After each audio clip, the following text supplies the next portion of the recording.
Hello दोस्तों, welcome back to my YouTube channel. आज हम करेंगे क्लास 11 का फर्स्ट चैप्टर सेट्स। ये मैथ का फर्स्ट चैप्टर है। सबसे पहले हम जानेंगे कि सेट्स क्या होते हैं। सेट्स हमारे पास well defined collection of different object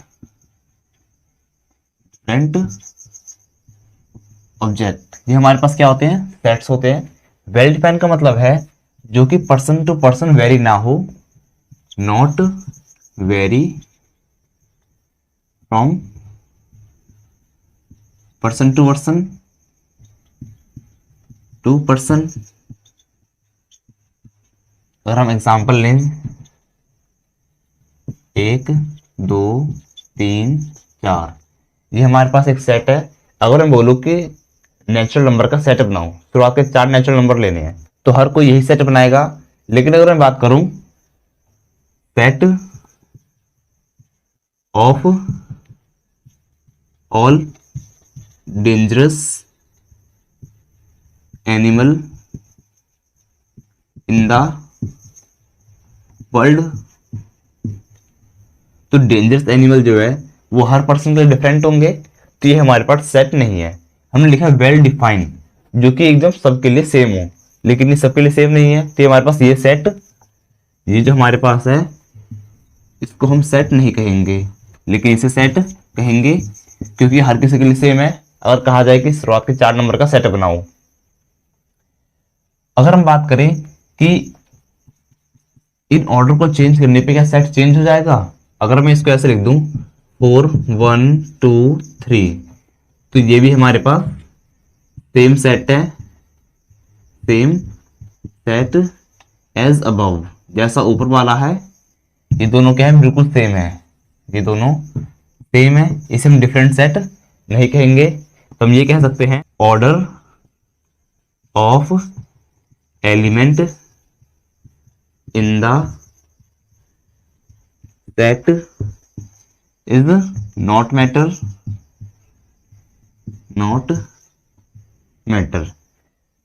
order of element in the set is not matter, मतलब हम किस ऑर्डर में लिख रहे हैं, पहले बड़ा लिख रहे हैं, छोटा लिख रहे हैं, या कोई सा लिख रहे हैं, इस पे हमारा सेट डिपेंड नहीं करता, लेकिन बस एलिमेंट जो है वो यहां होने चाहिए। अब हम बात करेंगे cardinal number of a set. Cardinal number of a set A. Set ए का कार्डिनल नंबर क्या होगा, जैसे अगर मैं उसे सेट ए कहूं 1 2 3 4, तो कार्डिनल नंबर का मतलब है कि इस सेट में कितने एलिमेंट है, तो इसमें 4 एलिमेंट है, तो सेट ए का कार्डिनल नंबर मेरे पास हो जाएगा 4। इसे हम ये भी पूछ सकते हैं order of element, order of element of set A, set ए, तो ये भी हमारे पास 4 ही होगा। हम इसे इस तरीके से शो करते हैं, number of element in set ए, जिसे हम कहते हैं कार्डिनल नंबर, ये हमारे पास 4 है। इसे हम ऐसे भी लिख सकते हैं ऑर्डर ऑफ सेट ए, ओ यहाँ पे क्या है, ऑर्डर, यहाँ पर एन क्या है, नंबर ऑफ एलिमेंट। नेक्स्ट हम इसे इस तरीके से लिख सकते हैं मैग्नीट्यूड, मतलब इस सेट ए का मैग्नीट्यूड कितना है, मतलब नंबर ऑफ एलिमेंट कितने हैं। बेसिक इंफॉर्मेशन है, प्लीज मेक नोट। अब हम कुछ सिंबल्स देखेंगे जो इस चैप्टर में बहुत ज्यादा यूज होंगे। सबसे पहले बिलोंग्स टू, इसका नाम है बिलोंग्स टू, इसका नाम है सबसेट, इसका नाम है प्रॉपर सेट,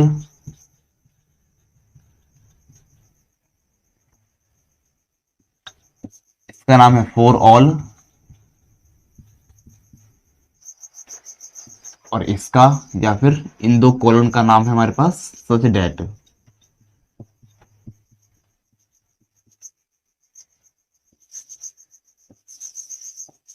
ये हमारे पास 5 सिंबल्स हैं। जैसे अगर मैं एक सेट लिखूं, मेरे पास सेट है 1 2 3 4, और मैं लिखना चाहूं कि मेरे पास जो 1 है वो बिलोंग करता है सेट ए से, तो ये बिल्कुल सही है। अगर हम बात करें 1 इज सबसेट ऑफ ए, तो ये कहना बिल्कुल गलत होगा, क्योंकि हम बिलोंग्स टू के लिए कोई कर्ली ब्रैकेट यूज नहीं करते अगर हमारे पास एक ही ब्रैकेट है ओवरऑल। लेकिन अगर सबसेट के लिए हमें इंडिविजुअली कर्ली ब्रैकेट यूज करना पड़ता है। नेक्स्ट हमारे पास प्रॉपर सबसेट है, उसके सिंबल के हम बाद में बात करेंगे। इसका मतलब फॉर ऑल हम सारे एलिमेंट को ले लेंगे। मेनली भी आपको ये दो सिंबल याद रखने हैं। अगर मैं एक सेट यहां पर लूं इस तरीके से, ए बराबर में 1 2 3 4, और ये हमारे पास मेन कर्ली ब्रैकेट है पूरे सेट का। अब मैं पूछूं कि 2 बिलोंग्स टू ए, तो ये बिल्कुल गलत हो जाएगा, क्योंकि हमारे पास जो एलिमेंट 2 है उसके चारों तरफ एक कर्ली ब्रैकेट है, तो हमारे पास ये सही होगा, ये बिलोंग करता है ए से। क्लियर है? अगर मैं बात करूं 2 इज सबसेट ऑफ ए, ये तो वैसे ही गलत है, क्योंकि हम क्या करते हैं, अगर ओवरऑल एक ब्रैकेट हो तो भी हमें एक कर्ली ब्रैकेट लगाना पड़ता है, लेकिन यहाँ तो एक ब्रैकेट पहले से ही है, तो हमें यहाँ पर 2 कर्ली ब्रैकेट लगाना पड़ेगा इस तरीके से। अब हमारा ये सबसेट है, ये सही है। अगर हम ऐसे भी लिख देते हैं इसे, 2 कर्ली ब्रैकेट सबसेट ऑफ ए, ये भी गलत है, क्योंकि हमने सिर्फ ये एलिमेंट ले लिया है। ये हमारे पास क्या बिलोंग्स टू है, इसलिए हमारे पास ये सही है। तो आपको बिलोंग्स टू और सबसेट के लिए याद रखना है कि अगर हमारे पास एक भी ब्रैकेट नहीं है, ओवरऑल मिला के एक ब्रैकेट है, तो हम ब्रैकेट नहीं लगाएंगे बिलोंग्स टू के लिए, लेकिन सबसेट बताते समय ब्रैकेट लगाना पड़ेगा। अगर हम बात करें रिप्रेजेंटेशन ऑफ सेट की,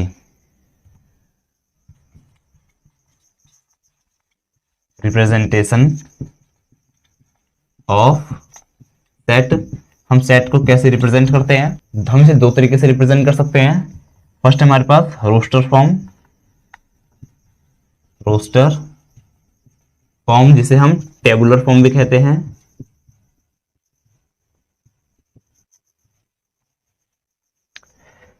जो हमने सबसे बेसिक पढ़ी है, ये हमारे पास क्या रोस्टर फॉर्म है, 1 2 3 4, जो कि टेबल की फॉर्म में, इसलिए हम टेबुलर फॉर्म भी कहते हैं इसे।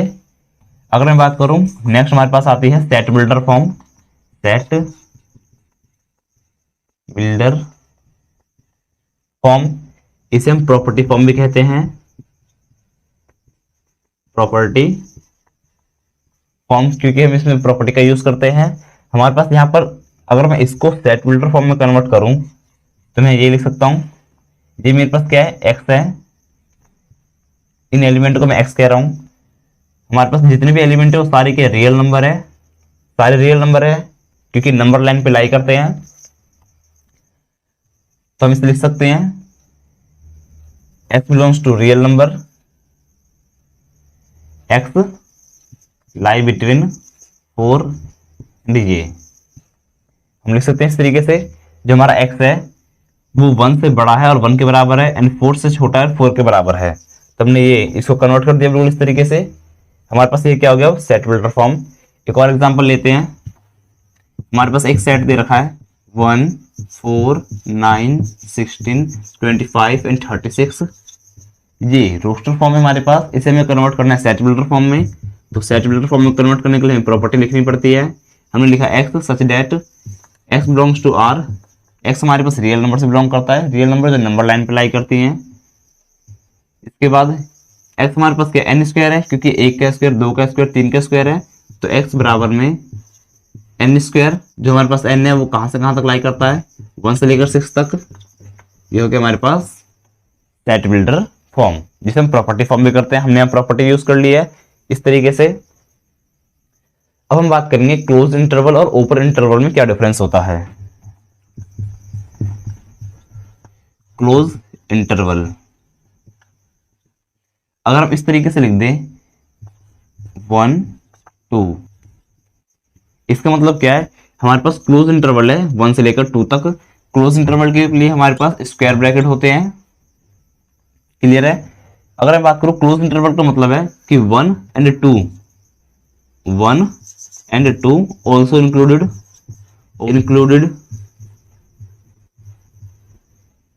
क्लियर है? जैसे अगर मैं यहाँ 1 की जगह पे 6 कर दूं तो मैं पूछूं कि भाई इसमें कितने एलिमेंट है, तो हमारे पास 1 भी है, 2 भी है, 3 भी है, 4 भी है, 5 6, ये सारे एलिमेंट है मेरे पास इनके बीच में। क्लोज इंटरवल का मतलब यही होता है 1 and 6 ऑल्सो इंक्लूडेड, मतलब 1 और 6 को भी इंक्लूड करेंगे। नेक्स्ट हमारे पास आता है ओपन इंटरवल। ओपन इंटरवल इसका सिंबल होता है कुछ इस तरीके से, कर्व ब्रैकेट। अगर हमारे पास ऐसा लिखा होता 1 and 6 और मैं पूछूं कि इसमें नंबर ऑफ एलिमेंट क्या है, इसका सेट बनाओ, तो हम ये लिखते हैं 1 and 6 नॉट इंक्लूड। 1 और 6 हमारे पास इंक्लूड नहीं है। अगर इसका सेट बनाए हम तो हमारे पास आएगा 2 3 4 5, ये हमारे पास इसके लिए सेट है, क्योंकि हमने 1 और 6 को तो लेना नहीं है, इनके बीच के एलिमेंट को लेना है, तो हमने सारे एलिमेंट ले लिए। क्लियर है इतना? आपको याद रखना है क्लोज इंटरवल का मतलब है कि हम जो ब्रैकेट के साथ में उन्हें भी ले सकते हैं, हम ले सकते हैं क्या, लेने ही है हमें, लेकिन ओपन इंटरवल का मतलब है कि हमें उन्हें नहीं लेना है, उनके बीच के सारे एलिमेंट को ले लेना है। Please make note. अब हम बात करेंगे कि हमारे पास दो टाइप के सेट होते हैं, पहला फाइनाइट, दूसरा infinite set. Finite set, finite का मतलब ही होता है जो कि लिमिट में हो, जिसे हम काउंट कर सकते हैं। Number of element can be count. Next होता है हमारे पास infinite set. Infinite set, number of element can not be count, जिसे हम काउंट नहीं कर सकते। अगर हम बात करें कि कार्डिनल नंबर किसके लिए डिफाइन होता है, तो कार्डिनल नंबर क्या होता है, number of element in a set, लेकिन हम नंबर ऑफ एलिमेंट सिर्फ फाइनाइट सेट पे काउंट कर सकते हैं। तो हम ये बोलेंगे कि जो कार्डिनल नंबर है वो डिफाइन है सिर्फ फाइनाइट सेट के लिए। Cardinal number is define only for finite set, सिर्फ फाइनाइट सेट के लिए डिफाइन होता है ये। अब हम बात करेंगे हमारे पास कितने टाइप के नंबर होते हैं, टाइप्स ऑफ नंबर। फर्स्ट हमारे पास नेचुरल नंबर। नेचुरल नंबर यहां पर कैपिटल N हमें डिनोट कर रहा है set of natural number. Next हमारे पास W, ये डिनोट कर रहा है whole number, whole number. Third हमारे पास आपके पास R, जिसे हम कहते हैं रियल नंबर। अगर मैं R पॉजिटिव लिख दूं तो इसका मतलब है सिर्फ पॉजिटिव रियल नंबर। सिमिलरली अगर नेगेटिव लिखूंगा तो हो जाएगा नेगेटिव रियल नंबर। फिर हमारे पास आते हैं इंटीजर, इसको हम शो करते हैं I से या फिर Z से। इस तरह हम इसमें भी देख सकते हैं पॉजिटिव इंटीजर और नेगेटिव इंटीजर। फिर हमारे पास आते हैं इसमें Q, जिसे हम कहते हैं rational number, rational number. And seventh आते हैं हमारे पास इरेशनल नंबर, रैशनल नंबर।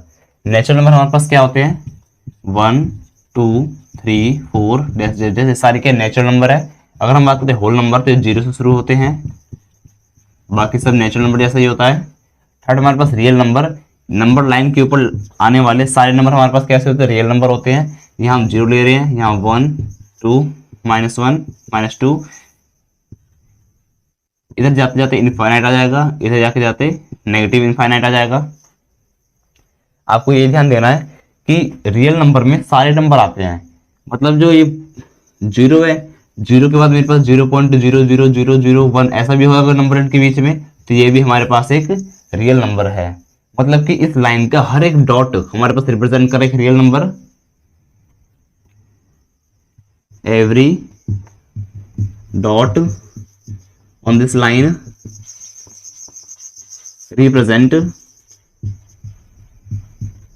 अ रियल नंबर। अगर मैं इसे और ज्यादा लंबा लूँ 0.0000999933, तो हमारे पास ये नंबर क्या 0 और 1 के बीच में लाई करता है, तो ये भी हमारे पास एक रियल नंबर है। क्लियर है। नेक्स्ट हमारे पास पॉजिटिव रियल नंबर, मतलब जीरो के इधर हम कितना भी लंबा ले लें, पॉइंट के बाद कितनी भी लंबी चीज ले लें, वो हमारे पास क्या होगा पॉजिटिव रियल नंबर। अगर हम जीरो के इधर लेंगे तो क्या होगा नेगेटिव रियल नंबर। नेक्स्ट हमारे पास है इंटीजर। इंटीजर क्या होते हैं कि डेसिमल में नहीं होते, कांट बी डेसिमल, डेसिमल में नहीं होने चाहिए ये। जैसे एग्जांपल लिया जाए बट -2 -1 0 1 2, ये सारे क्या है हमारे पास एक नंबर है, डेसिमल में कुछ नहीं है, तो हमारे पास क्या है इंटीजर है। कैन नॉट बी डेसिमल, ये डेसिमल नहीं होने चाहिए, बस पूरी एक पर्टिकुलर वैल्यू होनी चाहिए। इसी तरह हम पॉजिटिव इंटीजर नेगेटिव इंटीजर देख सकते हैं। ये हमारे पास नेगेटिव इंटीजर, ये हमारे पास पॉजिटिव इंटीजर, एंड जीरो हमारे पास क्या है न्यूट्रल है। अगर हमसे ये बोला जाए कि हमारे पास कोई नंबर है जो कि नॉन नेगेटिव है, तो इसका मतलब क्या वो पॉजिटिव है। अगर हम बात करें कि नंबर नेगेटिव है, if a number is negative, तो हम ये लिखेंगे कि वो लेस देन जीरो है। लेकिन अगर हम ये बोलें कि वो नंबर नॉन नेगेटिव है, if a number is non negative, तो हम इस तरीके से लिखेंगे ग्रेटर देन और इक्वल टू जीरो। क्लियर है। अगर हम बोले कि कोई नंबर हमारे पास जो है कि कोई नंबर हमारे पास नेगेटिव है, तो हम लिखेंगे लेस देन जीरो, क्योंकि जीरो छोटा हमारे पास नेगेटिव हो जाता है। अगर हम बात करें कि वो नॉन नेगेटिव है, मतलब नेगेटिव नहीं होना चाहिए, तो हम क्या करेंगे जीरो को भी इंक्लूड कर लेंगे, नेगेटिव के अलावा कुछ भी हो सकता है। और अगर हमसे बोला जाए कोई नंबर पॉजिटिव है, तो हम लेंगे greater than zero, number greater than zero, अगर कोई पॉजिटिव है ऐसा बोला है तो। नेक्स्ट हमारे पास रैशनल नंबर। रैशनल नंबर क्या होते हैं हमारे पास, जो टर्मिनेट आफ्टर डेसिमल या फिर repeat after decimal, repeat after decimal, ये हमारे पास क्या होते हैं रैशनल नंबर होते हैं। अगर एग्जांपल लिया जाए रैशनल नंबर का, तो हमारे पास क्या होंगे 1.1123456432, ये हमारे पास क्या है डैश डैश डैश। मान लो इतने पे खत्म हो गया, तुम क्या बोलेंगे इसे रैशनल नंबर, इसके आगे और कुछ नहीं है, ये रैशनल नंबर है। हम इसे अगर ऐसा, अगर हम कोई दूसरा नंबर लिखें, एग्जांपल लेते हैं एक और 1.23, इसके ऊपर हमने बार लगा दिया, इस बार का मतलब क्या होता है 1.23, फिर 23 23 23, ये हमारे पास क्या रिपीट होता जा रहा है। तो हमारे पास ये भी रैशनल नंबर है और ये भी रैशनल नंबर है, इसी को हमने ये लिखा है, एंड ये भी रैशनल नंबर है, क्योंकि डेसिमल के बाद टर्मिनेट हो जा रहा है, रुक जा रहा है, तो हमारे पास क्या रैशनल नंबर है। अगर हम बात करें इरेशनल नंबर की, जो डेसिमल के बाद कभी खत्म नहीं होते, हम लिखेंगे नॉन टर्मिनेटिंग, नॉन टर्मिनेटिंग।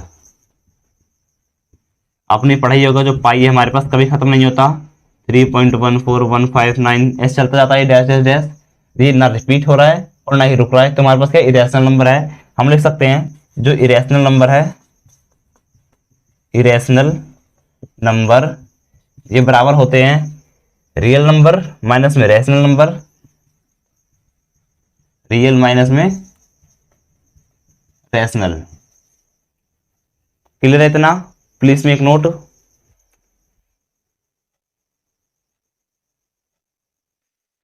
अब हम बात करेंगे कि हमारे पास हम कितने तरह के सेट डिफाइन कर सकते हैं। सबसे पहले हमारे पास नल सेट। नल सेट का मतलब है कि सेट के अंदर में हमारे पास नंबर ऑफ एलिमेंट जीरो हो, number of element in set is zero. अगर एग्जांपल लिया जाए, हमारे पास एक सेट है ए इज इक्वल टू में x such that x square plus 4 बराबर जीरो। यहां से अगर हम एक्स की वैल्यू निकालें तो हमारे पास क्या आएगा -4 के ऊपर रूट। और हम जानते हैं कि रूट के अंदर में कभी नेगेटिव क्वांटिटी हो नहीं सकती, तो ये हमारे पास नॉट डिफाइन है, not define because root -4 is not a real number, not a real number. जो सेट है उसके अंदर में हमेशा रियल नंबर आते हैं, set contains only real number not complex number अगर हमारे पास रूट के अंदर में नेगेटिव आ जाए तो हम बोलेंगे complex number, negative under root के अंदर में अगर नेगेटिव आ जाए तो हम इसे कॉम्प्लेक्स नंबर बोलेंगे। या नेगेटिव आ गया है मतलब ये रियल नहीं बचा तो हम ये बोलेंगे कि इसके अंदर में ये हमारे पास कैसा नल सेट है, सेट के अंदर में कोई भी एलिमेंट नहीं है। इसे हम इस तरीके से लिख सकते हैं या फिर फाई से रिप्रेजेंट कर सकते हैं। इसे क्या कहते हैं, फाई। क्लियर है। नेक्स्ट हमारे पास है इक्वल सेट। इक्वल सेट का मतलब होता है कि नंबर ऑफ एलिमेंट बराबर हो और साथ में जो एलिमेंट है वो भी सेम हो। Number of element equal as well as same. Example लेते हैं, हमारे पास सेट ए है 1 2 3 एंड हमारे पास सेट बी दे रखा है एक्स वाई जेड और हमसे कहा जा रहा है कि ये दोनों सेट क्या है, इक्वल है। हम देख सकते हैं कि नंबर ऑफ एलिमेंट इक्वल है, नंबर ऑफ एलिमेंट इक्वल। और अगर ये कह दिया जाए कि दोनों सेट इक्वल है तो हम कहेंगे एक्स बराबर में 1, वाई बराबर में 2 एंड जेड बराबर में 3। इससे हम ये कह सकते हैं। नेक्स्ट हमारे पास आता है इक्विवेलेंट सेट। इक्विवेलेंट सेट का मतलब क्या होता है कि नंबर ऑफ एलिमेंट बराबर हो, अब चाहे वो कुछ भी हो, वो बराबर हो भी सकते हैं और नहीं भी हो सकते। नंबर ऑफ एलिमेंट सेम, हमें ये नहीं बताएगा कि भाई जो एलिमेंट है वो बराबर है नहीं है। जैसे इक्वल सेट का मतलब क्या होता है, नंबर ऑफ एलिमेंट भी सेम होने चाहिए एज वेल एज जो लिखा है उसके अंदर वो भी सेम होगा। तो नंबर ऑफ एलिमेंट 3 है और इसमें 1 2 3 इसमें भी 3 है, लेकिन यहाँ एक जो x की वैल्यू है, 2 y की वैल्यू और 3 z की वैल्यू, इस तरह हम कह सकते हैं। लेकिन यहाँ हम ऐसा नहीं कह सकते, तो हम ये कह सकते हैं बस कि number of element in a बराबर number of element in b। Clear है। ये देख के हम ये कह सकते हैं कि जितने भी इक्विवेलेंट सेट हैं वो सारे इक्वल सेट होते हैं। All equivalent set are equal but all equal set are not equivalent, क्योंकि इसमें एक कंडीशन और होती है कि एलिमेंट भी सेम होने चाहिए। All equal set are not equivalent. Clear है इतना। अब हम बात करेंगे सिंगलटन सेट की।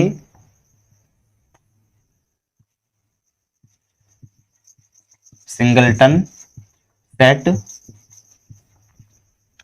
सिंगल का मतलब होता है एक, मतलब वो सेट जिससे हमारे पास सिर्फ एक एलिमेंट हो, ओनली वन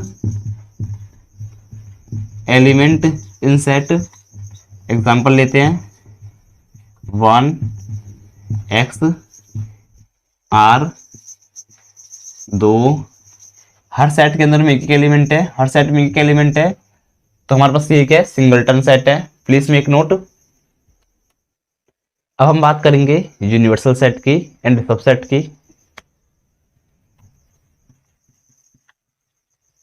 यूनिवर्सल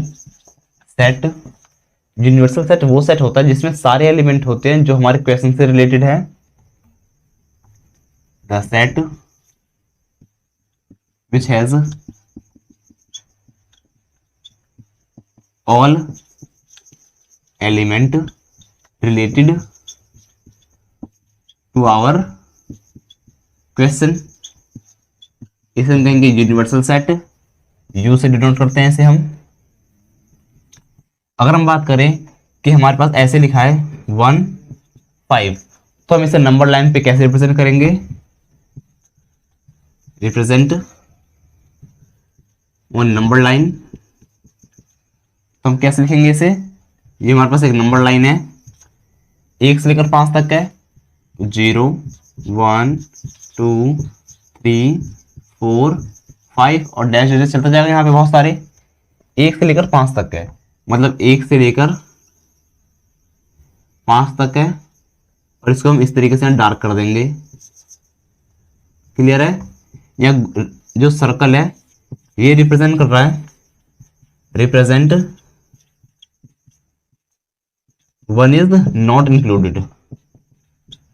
इंक्लूडेड हमें वन को इंक्लूड नहीं करना है, इसके बाद वाले को इंक्लूड करना है, और 5 को इंक्लूड नहीं करना है, इससे पहले वाले को इंक्लूड करना है। इस तरह अगर मैं बात करूं, मेरे पास लिखा है 1 से 5, तो हम नंबर लाइन पे से इस तरीके से रिप्रेजेंट करेंगे 0 1 2 3 4 एंड 5। यहाँ पर हम लगा देंगे डार्क सर्कल्स, और यहाँ से इस पूरे क्या कर देंगे, डार्क कर देंगे। इन डार्क सर्कल से पता चल रहा है कि 1 इज इंक्लूडेड, 1 को इंक्लूड किया जा रहा है, और यहाँ पर 5 को भी इंक्लूड किया जा रहा है। अगर मैं इसके लिए सेट पूछूं ओपन इंटरवल के लिए, तो वो बनेगा 2 3 4 5, ये इसके बीच जो भी एलिमेंट हम वो ले सकते हैं, और इसके लिए बनेगा 1 2 3 4 5। ये हमारे पास हो गया सेट के लिए। यूनिवर्सल सेट बताई दिया मैंने कि सारे एलिमेंट जो हमारे क्वेश्चन से रिलेटेड है, जो जो हमें नेसेसरी है, सारे एलिमेंट जो क्वेश्चन से रिलेटेड है और हमें जरूरत पड़ेगी उनकी क्वेश्चन सॉल्व करने के लिए। अब हम बात करते हैं सबसेट की। सबसेट, अगर मेरे पास एक सेट है ए इज इक्वल टू में 1 2 3, और इसका सबसेट बनाना है, सबसेट ऑफ सेट ए, तो हम कैसे लिखेंगे, हम इन सब के जितने भी पॉसिबल सेट बन सकते हैं वो सारे बना देंगे। ऐसा हो सकता है कि हमारे पास सेट में सिर्फ एक एलिमेंट हो, ऐसा हो सकता है कि दो हो, मतलब जो एलिमेंट है वो एक हो, जो एलिमेंट है वो दो हो, जो एलिमेंट है वो तीन। ये तो हमारे पास हो गया एक एक एलिमेंट वाले, जिसे हम सिंगलटन सेट कहते हैं। ऐसे भी हो सकता है कि हमारे पास सेट में दो एलिमेंट हो, 1 2 2 3 3 1 एंड द लास्ट 1 2 3। क्योंकि ऐसा भी हो सकता है कि पूरा का पूरा सेट ही हमारे पास आ जाए। ये सारे हमारे पास क्या पॉसिबल है। और हमारे पास एक सेट ऐसा ही बन सकता है कि जिसमें कोई भी एलिमेंट ना हो, जिसे हम कहते हैं नल सेट, वो हम यहाँ रिप्रेजेंट कर देंगे। चाहे हम ये दो कर्ली ब्रैकेट बना दें या फिर 5 लगा दें, ये दोनों एक ही बात है। अगर हम देखें कि कितने एलिमेंट है सबसेट ऑफ सेट ए में, 1 2 3 4 5 6 7 8 है। Number of element in subset of set ए, ये हमारे पास सबसेट है सेट ए का। इसमें नंबर ऑफ एलिमेंट कितने हैं, 8 है हमारे पास। अगर हम इसका फॉर्मूला लिखना चाहें तो हम इसे लिख सकते हैं 2 की पावर 3। ये जो 3 है हमारे पास, ये क्या है, नंबर ऑफ एलिमेंट। अगर हम इसका जनरल फॉर्मूला लिखें, number of subset of set A equal to 2 की पावर n, और यहां पर n क्या है, number of element in set A. Set ए, अगर मैं बात करूं मेरे पास कोई सेट ए है, उसके अंदर में 10 एलिमेंट है, तो सबसेट ऑफ सेट ए क्या आ जाएंगे, 2 की पावर 10। ये आपको इतना सॉल्व करके छोड़ देना है। क्लियर है? Please make note. अब हम ये जानेंगे कि कोई सेट किसी दूसरे सेट का सबसेट है कि नहीं है। मेरे पास पहला सेट है 1 2 3, एंड सेकंड सेट है 1 2 3 4 5। यहां से अगर देखा जाए तो ए के सारे एलिमेंट बी में है, तो हम लिख सकते हैं ए इज सबसेट ऑफ बी। ए के सारे एलिमेंट बी में मौजूद है। इस तरीके से हम ये कह सकते हैं, फर्स्ट क्लास से लेकर 12th क्लास तक पढ़ाई होती है, तो हम ये कह सकते हैं कि जो 10th क्लास है, 10th class subset of all student of school. Clear है? अब हम बात करेंगे प्रॉपर सबसेट की। प्रॉपर सबसेट, अगर मेरे पास एलिमेंट ए है, जो हमारे पास सेट ए है, ये अगर हम इसके सबसेट बनाए तो हमारे पास क्या आएंगे, ये 1 2 3 1 2 2 3 3 1 एंड लास्ट हमारे पास 1 2 3। क्लियर है? ये हमारे पास क्या है, और इसके आगे 5, जिसे हम नल सेट भी कहते हैं। तो हमारे पास ठीक है सबसेट है सेट ए के, लेकिन अगर हम पावर सेट प्रॉपर सबसेट की बात करें तो ये क्या होता है, बस हम उसको इंक्लूड नहीं करेंगे। तो हमारे पास आएगा ये 5 power subset of set A given above ये हो जाएगा इस तरीके से 2 1 2 3 3 1 1 2 3। इसे हम इंक्लूड नहीं कर सकते क्योंकि ये हमारे पास उसका एलिमेंट है। अगर हम इसका सिंबल देखें इस तरीके से, इसके हम नीचे अंडरलाइन नहीं शो करते। अंडरलाइन का मतलब है कि ये खुद भी इसके अंदर में मौजूद है, ये खुद 1 2 3 भी इसके अंदर में है, लेकिन इसका मतलब है कि जो हमारे पास 1 2 3 वो इसमें मौजूद नहीं होगा। तो अगर बात करें number of proper subset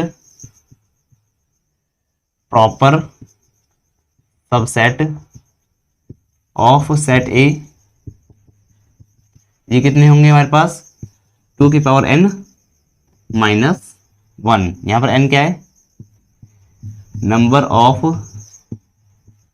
element in set A.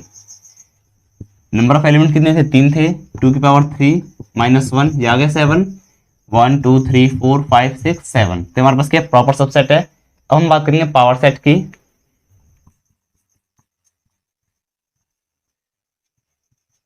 Power set क्या होता है, जो हमारे पास सबसेट है उन सबका एक सेट बना देना। Set of all subset of set ए। हम क्या कर रहे हैं, सेट बना रहे हैं सारे सबसेट का, सेट ए के सबसेट ये है और इनका सेट बनाना है, तो इनके बाहर एक कर्ली ब्रैकेट लगा देंगे हम। तो ये आ जाएगा हमारे पास सेट ए हमें दे रखा है 1 2 3। अगर हम इसका पावर सेट बनाना चाहें, पावर सेट तो ये हो जाएगा एक बड़ा ब्रैकेट, उसके अंदर में सबसे पहले नल सेट, उसके बाद 1, उसके बाद 2, उसके बाद 3, उसके बाद 1 2,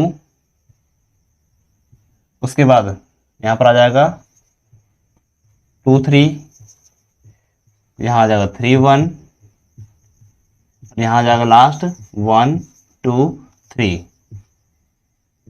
ये हमारे पास क्या हो गया, पावर सेट हो गया। यहाँ हमने एक कर्ली ब्रैकेट लगा दिया बड़ा, तो यहाँ पर भी कर्ली ब्रैकेट क्लोज कर देंगे। ये हमारे पास है पावर सेट, हमने सारे सबसेट का एक सेट बना दिया।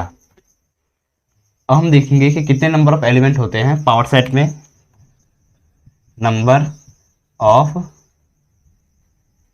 एलिमेंट इन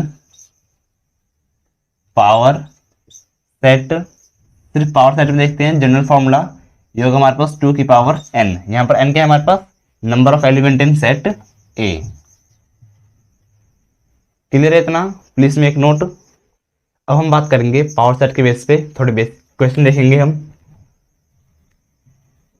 कोई सेट है हमारे पास 1 2 3। अगर हम बात करें number of element in set ए, तो हो जाएंगे 3।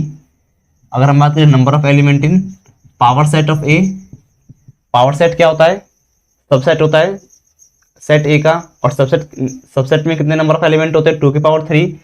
अभी मैंने बताया था लास्ट में number of element in power set of A, तो हम क्या लिखते हैं 2 की पावर n लिखते हैं। 2 की पावर n, यहाँ पर क्या होता है नंबर ऑफ एलिमेंट, तो हम लिखेंगे 2 की पावर 3। यह आ जाएगा हमारे पास 8 number of element in power set of ए।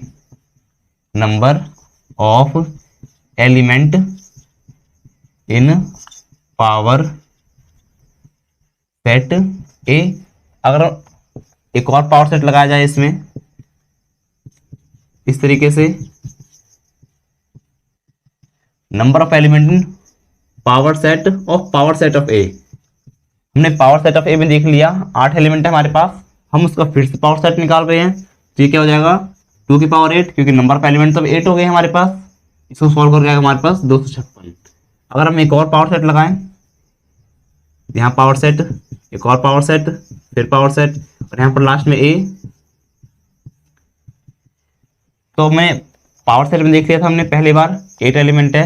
जब हमने दूसरी बार कैलकुलेट किया तो 256 एलिमेंट आए, और तीसरी बार कैलकुलेट करने के लिए हम लिखेंगे 2 की पावर 256। इतने एलिमेंट होंगे, इतने नंबर ऑफ एलिमेंट होंगे हमारे पास पावर सेट ऑफ ए में। क्लियर है। अब हम बात करेंगे कॉम्प्लीमेंट, एक नई टर्म है।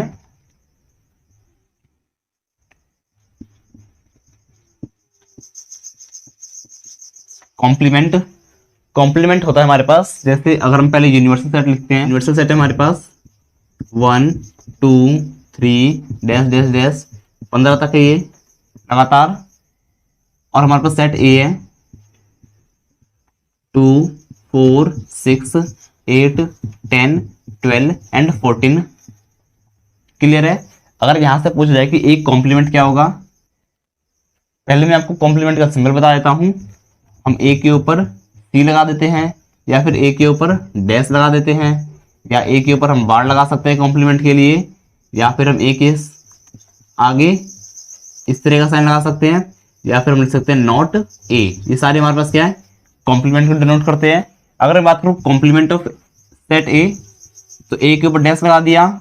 कॉम्प्लीमेंट का मतलब होता है कि हमें सेट ए के एलिमेंट नहीं लेने, बाकी सारे ले लेने हैं। तो हम क्या लिखेंगे, यूनिवर्सल सेट माइनस में ए।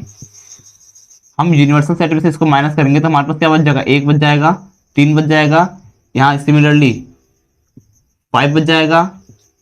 हम लिखेंगे सारे क्या ऑड नंबर है, तो 1 3 5 7 9 11 एंड 13, लास्ट वन इज 15। ये हमारे पास क्या है, एक कॉम्प्लीमेंट है। बस हमें एक एलिमेंट नहीं लेने हैं, बाकी सारे एलिमेंट ले लेने हैं। आपको याद रखना है यूनिवर्सल सेट माइनस में ए। अगर मैं बात करूं यूनिवर्सल सेट का कॉम्प्लीमेंट, तो ये क्या हो जाएगा, 5 हो जाएगा, क्योंकि यूनिवर्सल सेट हमारे पास क्या होता है, set of all element that has to be needed in the question. ये क्या होता है, set of all element that has to be needed in the question, जिसके हमें क्वेश्चन में जरूरत पड़ेगी, उस सारे एलिमेंट का सेट है, और हम उसका कॉम्प्लीमेंट निकाल रहे हैं। मतलब हमें वो सारे एलिमेंट नहीं लेने, और जब सारे एलिमेंट नहीं लेंगे तो हमारे पास तो कुछ भी नहीं बचेगा, तो वो हो जाएगा 5। अगर मैं बात करूं कॉम्प्लीमेंट ऑफ 5, मतलब हमारे पास कॉम्प्लीमेंट का 5 ले रहे हैं, मतलब कुछ भी एलिमेंट नहीं है, तो हमारे पास हो जाएगा वापस से यूनिवर्सल सेट आ जाएगा। यूनिवर्सल सेट, अगर हम किसी भी सेट का 2 बार कॉम्प्लीमेंट कर देते हैं तो हमारे पास दोबारा से वही सेट आ जाता है। अगर मैं एक कॉम्प्लीमेंट का फिर से कॉम्प्लीमेंट कर दूं तो मेरे पास हो जाएगा सेट ए। कॉम्प्लीमेंट का मतलब क्या होता है, उसको यूनिवर्सल सेट में से माइनस कर देना, तो हमारे पास ये आया। अगर मैं इसका फिर से कॉम्प्लीमेंट करूं तो मतलब कि यूनिवर्सल सेट में से फिर से माइनस करूंगा, तो मेरे पास सेट ए वापस आ जाएगा। यहाँ पे ये कह सकते हैं आप, कॉम्प्लीमेंट से कॉम्प्लीमेंट कट जाएगा। अब हम जानेंगे इंटरसेक्शन एंड यूनियन क्या होते हैं। यूनियन, ये हमारे पास क्या होता है, जैसे हमारे पास सेट ए दे रखा है 1 2 3, एंड सेट बी दे रखा है हमें 3 4 5 6 7। तो यहां से हमारे पास ए यूनियन बी, यूनियन का सिंबल होता है इस तरीके से, हमारे पास ए यूनियन बी यहां से आ जाएगा 1 2 3 4 5 6 7। आपको याद रखना है सेट के अंदर में कभी भी हम कॉम्प्लेक्स नंबर नहीं डालते, हमेशा रियल नंबर डालते हैं। सेट के अंदर में हमेशा हमारे पास सेट में जो एलिमेंट का ऑर्डर होता है वो मैटर नहीं करता, हम एलिमेंट को आगे पीछे लिख सकते हैं, कोई दिक्कत नहीं होगी। और सेट के अंदर में हम किसी भी एलिमेंट को 2 बार नहीं लिख सकते। जैसे यहाँ पर 3 3 है, तो मैंने 3 को एक ही बार लिखा है, तो यहाँ लिख देते हैं element in set can't repeat नहीं कर सकते हम। अगर मैं बात करूं number of element in A union B, तो ये आएगा हमारे पास 7 आ जाएगा हमारे पास। अब हम बात करेंगे इंटरसेक्शन की।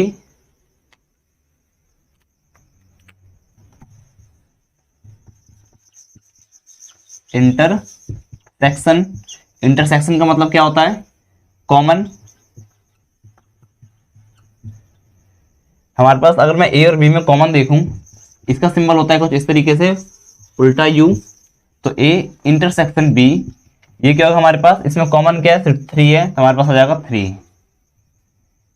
इंटरसेक्शन का मतलब हम कॉमन एलिमेंट लेते हैं बस।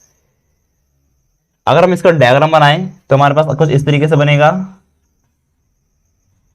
ये हमारे पास सेट ए है और ये हमारे पास सेट बी।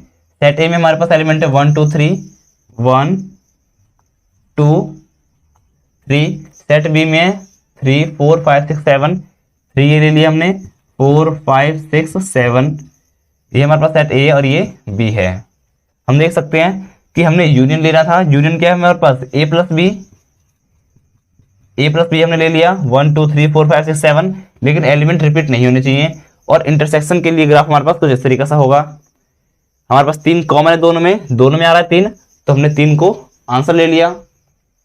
क्लियर है इतना? Please make note. अब हम इंटरसेक्शन और यूनियन के बेस में कुछ क्वेश्चन देखेंगे। अगर हमें दिया जाए ए यूनियन बी, तो इसका मतलब हम ये लिख सकते हैं ए और बी। ये भी लिख सकते हैं A plus B, but element can't repeat, element repeat नहीं होने चाहिए। अगर हम बात करें इंटरसेक्शन बी की, तो ये होता है हमारे पास ए एंड बी। इसे हम लिख सकते हैं ए डॉट बी। ये हमारे पास क्या होता है? कॉमन एलिमेंट होते हैं, कॉमन एलिमेंट। ये यूनियन, ये इंटरसेक्शन। अब आता है हमारे पास डिफरेंस।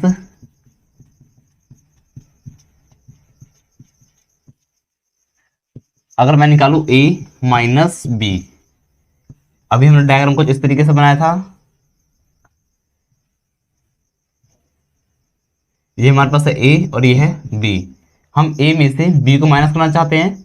ए हमारे पास यहां तक है, पूरा यहां तक ए है, और हम इसमें से, इस पूरे ए में से हम बी को माइनस करना चाहते हैं। बी का एलिमेंट यहां तक आ रहा है, तो हम बी वाले एलिमेंट को माइनस कर देंगे। तो हमारे पास क्या बच जाएगा? सिर्फ ये पार्ट बच जाएगा। हमारे पास ये है ए माइनस बी। हमारे पास ये वाला पोर्शन क्या है? A minus B. ये वाला पोर्शन क्या है?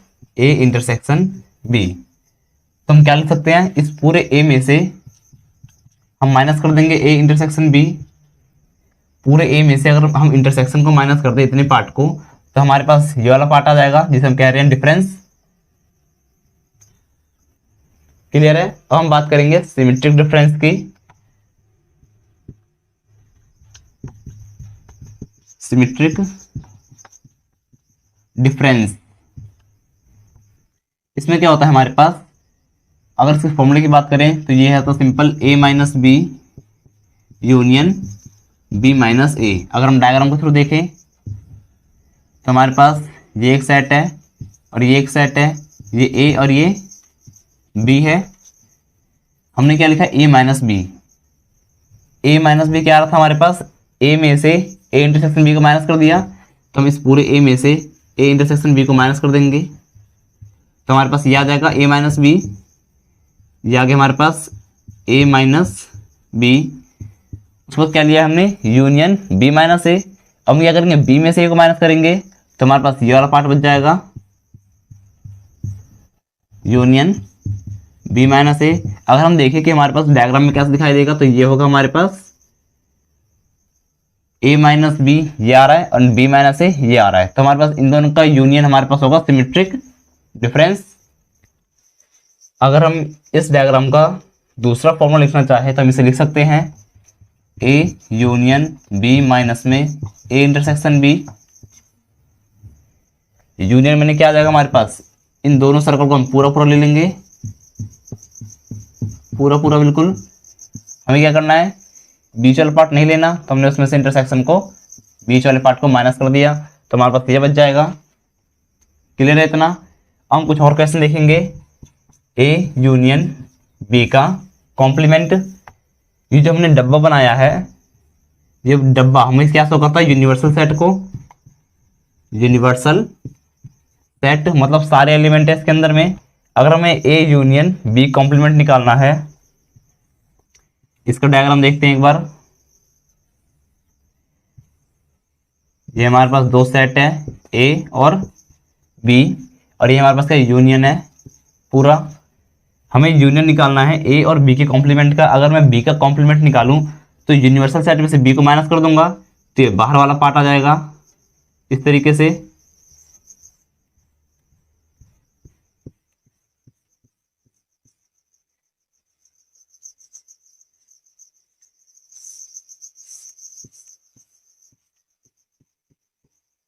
ये हमारे पास क्या आ गया, हमने यूनिवर्सल सेट में से बी को माइनस कर दिया, तो हमारे पास आ गया बी का कॉम्प्लीमेंट।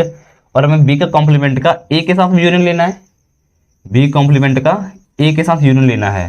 ये हमारे पास क्या है, भी यूनियन माइनस बी, ये कह लो बी का कॉम्प्लीमेंट है। हमें इसका ए के साथ यूनियन भी लेना है। यहाँ ड्रॉ करते हैं। ये हमारे पास सेट ए और ये सेट बी। हमें ए के साथ यूनियन लेना है। हमारे पास चारों तरफ के एलिमेंट तो है ही, और साथ में पूरा ए भी है, तो हम ये ले लेंगे।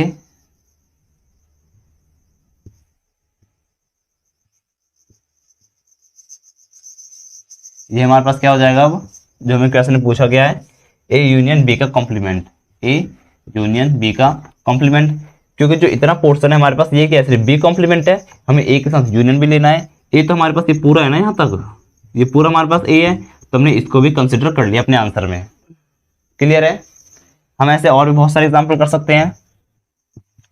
ए कॉम्प्लीमेंट इंटरसेक्शन बी कॉम्प्लीमेंट। अगर हम इसका स्ट्रक्चर ड्रॉ करें, ये हमारे पास दो सेट है, ये यूनियन है। हमें लेना है ए का कॉम्प्लीमेंट। हमारे पास सेट ए ये रहा एंड सेट बी ये रहा। ए का कॉम्प्लीमेंट क्या होगा, ए को छोड़ के बाहर का सारा पार्ट, इसको छोड़ के सारा पार्ट होगा हमारे पास ए, तो हो जाएगा इस तरीके से।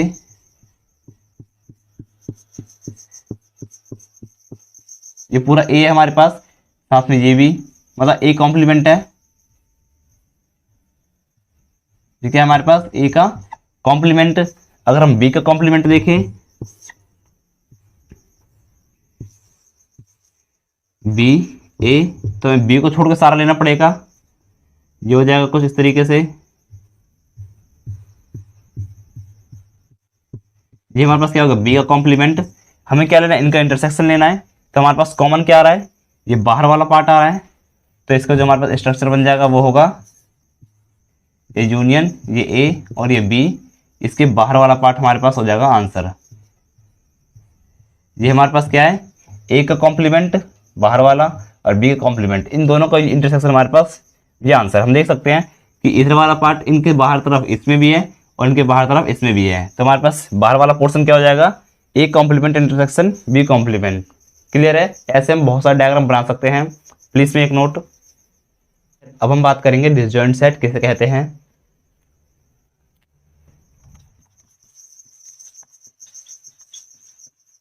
Disjoint set, no element is common, no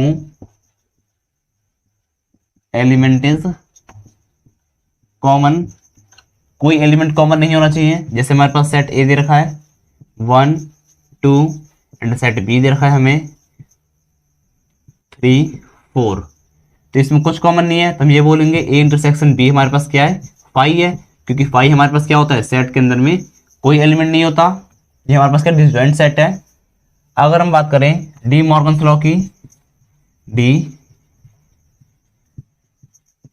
Morgan's law, इस लॉ में हमारे पास क्या होता है, ए यूनियन बी। अगर हम इनका कॉम्प्लीमेंट दे रखा है हमें, तो हम इसे लिख सकते हैं ए इंटरसेक्शन बी का कॉम्प्लीमेंट। और हमें दे रखा है अगर ए इंटरसेक्शन बी इनका कॉम्प्लीमेंट दे रखा है, तो हम लिख सकते हैं इसे ए यूनियन बी का कॉम्प्लीमेंट, ये हमें कहते हैं डी मॉर्गन्स लॉ। हम इसे प्रूव करके देख लेते हैं। एक कॉम्प्लीमेंट, कॉम्प्लीमेंट के लिए चाहे आप सी लगाओ चाहे डैश लगाओ कोई दिक्कत नहीं है। यूनियन बी कॉम्प्लीमेंट, इसका डायग्राम हमारे पास आएगा। ए का कॉम्प्लीमेंट है, मतलब ए को छोड़ के बाहर वाला पोर्शन, ये यूनियन है हमारे पास, ये ए और ये बी, ये सारा हमारे पास क्या होगा,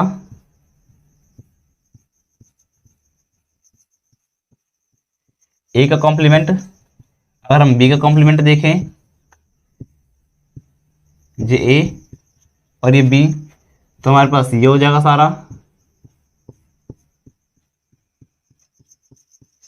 ये जगह हमारे पास बी कॉम्प्लीमेंट। हमें इसका यूनियन निकालना है। यूनियन के लिए हम सब कुछ एक बार ले लेते हैं, तो हमारे पास आ जाएगा बाहर वाले इन दोनों में है, इन दोनों में, और हमारे पास इधर साइड ये इधर साइड ये, मतलब हमारे पास बीच का एलिमेंट नहीं है, इन दोनों का इंटरसेक्शन नहीं है, तो हम ये ले लेंगे।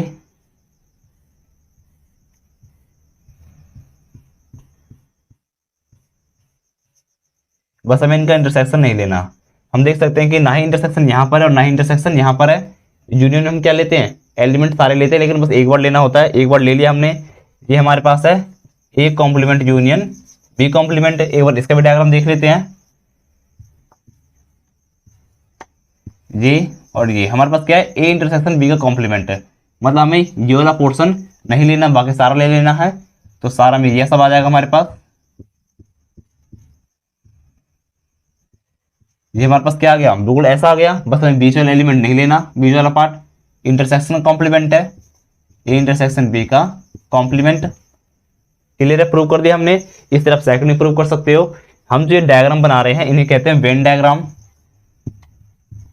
Venn diagram. क्लियर है। अगर हम बात करें, हमारे पास 3 सेट है। अब तक हमने बात की थी सिर्फ 2 सेट की, अब हमारे पास है 3 set. If we have 3 set और हम निकालना चाहते हैं A union B union C, तो इसका जो फॉर्मूला होता है वो होता है number of element in A plus number of element in B plus number of element in C minus A intersection B minus B intersection C minus C intersection A plus में A intersection B intersection C. ये हमारे पास formula है A union B union C का। हम इसे Venn diagram के through prove कर सकते हैं।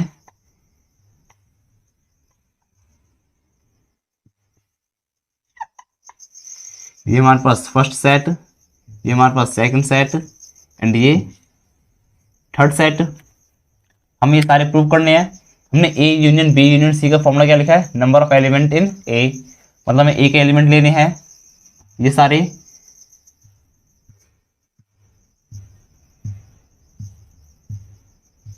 ये हमारे पास क्या ए है, ये बी है और ये सी है। हमने ए के एलिमेंट ले लिए।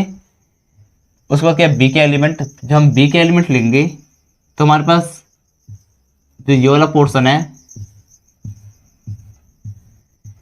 इतना पोर्शन ये वाला, ये ज्यादा काउंट हो गया क्योंकि ए में भी आ रहा है बी में भी आ रहा है, तो हमने इसको क्या करा, ए इंटरसेक्शन बी को माइनस कर दिया। अब हम बात करेंगे उसको क्या लिखा हमने, नंबर ऑफ एलिमेंट इन सी। सी में भी हमारे पास ये सारे आ जाएंगे। इसमें क्या हुआ, हमारे पास ए और सी का इंटरसेक्शन आ गया, पूरा एक्स्ट्रा काउंट हो गया जो कि, तो हमने यहाँ पर ए इंटरसेक्शन सी माइनस कर दिया और यहाँ पर ये भी एक्स्ट्रा आ गया, काउंट हो रहा है, तो हमने इसको भी माइनस कर दिया। हमने पहले तीनों को भर लिए, उसके बाद ये 3 कॉमन आ रहे थे, हमने इसको सब्ट्रैक्ट कर दिया। अब हम देख सकते हैं कि हमारे पास ये वाला पोर्शन जो ज्यादा कट गया है, मतलब हमने इसको काउंट करने भूल गए इनको सब्ट्रैक्ट करने पे, तो हम इसको लास्ट में एक बार ऐड कर देंगे। ये हमारे पास है 3 सेट्स का यूनियन। अब हम कुछ नए टर्म्स के बारे में बात करेंगे जिस पे क्वेश्चन बनते हैं। Number of subset having no element, ये होगा हमारे पास एन सी नॉट। यहां पर एन क्या है हमारे पास, यहां पर एन है नंबर ऑफ एलिमेंट अगर हम बात करें number of subset having one element, तो इसका मतलब है हमारे पास NC1, n हमारे पास नंबर ऑफ एलिमेंट है और वन क्या शो कर रहा है कि एक एलिमेंट होने चाहिए। इसको हम सॉल्व कैसे करते हैं, अगर मैं आपको फॉर्मूला बताऊं NCR का, जो ऊपर लिखा होता है उसे n कहते हैं और जो नीचे होता है उसे r कहते हैं। इसका फॉर्मूला होता है n factorial divide by r factorial bracket में n माइनस r फैक्टोरियल। और हमें फैक्टोरियल कैसे खोलते हैं, जैसे अगर हमें दे दिया 5 फैक्टोरियल, ये होगा 5 इंटू 4 इंटू 3 इंटू 2 इंटू 1। इसे हम ऐसे भी लिख सकते हैं 5 इंटू में, इसको हम क्या लिख देंगे 4 का फैक्टोरियल, तो ऐसे लिख दिया हमने 5 इंटू में 4 फैक्टोरियल। चाहे आप ऐसे लिख देते 5 इंटू 4 इंटू 3 फैक्टोरियल। इसे हम इस तरीके से सॉल्व करते हैं। अब हम इनके बीच पे कुछ न्यूमेरिकल देखते हैं जो हमने बात की थी, number of subset having no element and number of subset having one element. Number of subset having no element, कोई एलिमेंट नहीं है, इसका फॉर्मूला क्या होगा NC0। And number of subset having one element, ये होगा हमारे पास NC1। इसी तरह number of subset having two element NC2। अगर हम बात करें एट लीस्ट, तो इसका मतलब होता है कम से कम। अगर मैं बात कहूं एटलीस्ट 3, तो इसका मतलब है कम से कम तो होना चाहिए, ज्यादा से ज्यादा कितना भी हो। अगर हम बात करें एटमोस्ट की, तो इसका मतलब होता है एटमोस्ट 3 का मतलब ज्यादा से ज्यादा 3, कम से कम कितना भी हो, कम से कम कितना भी हो, कोई दिक्कत नहीं है।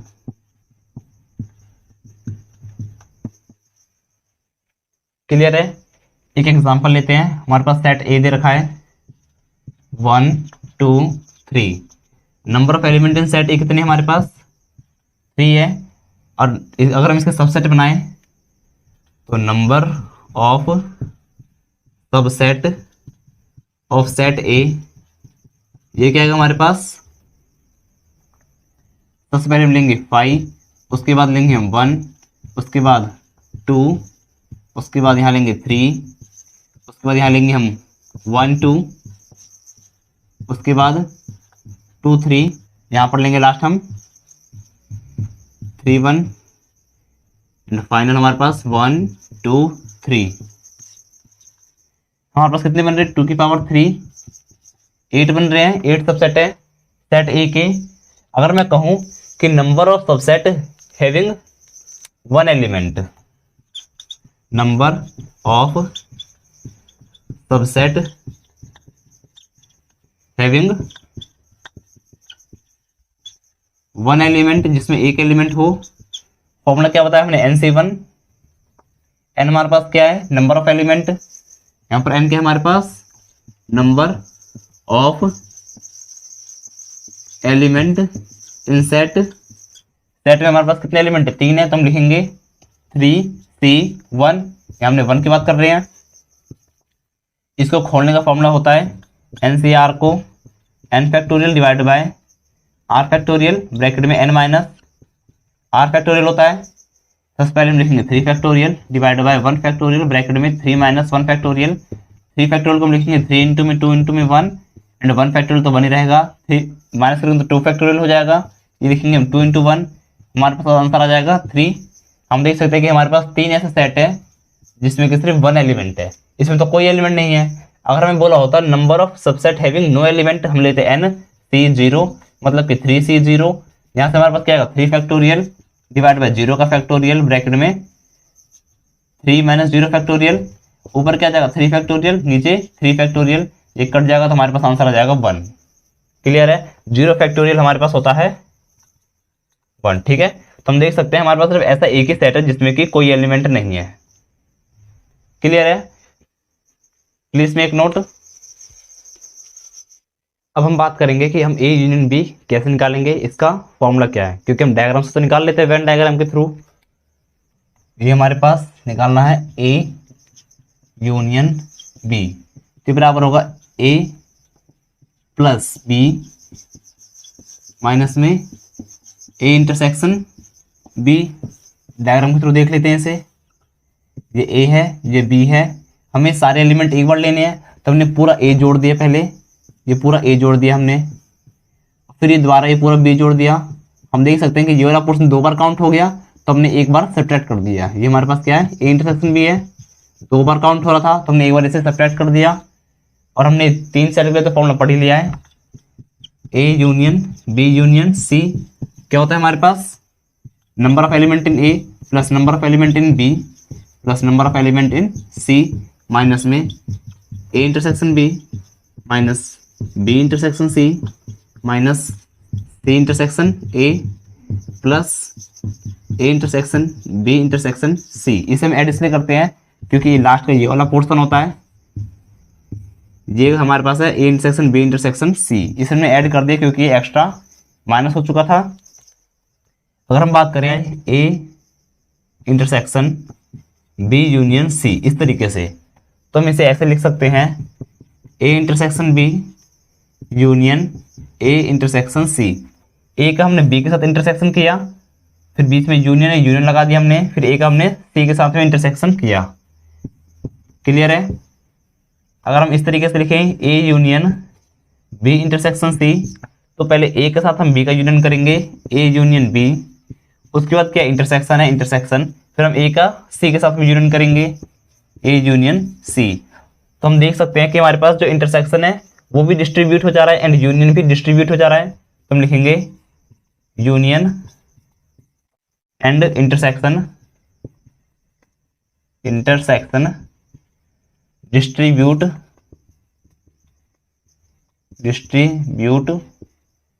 ओवर ईच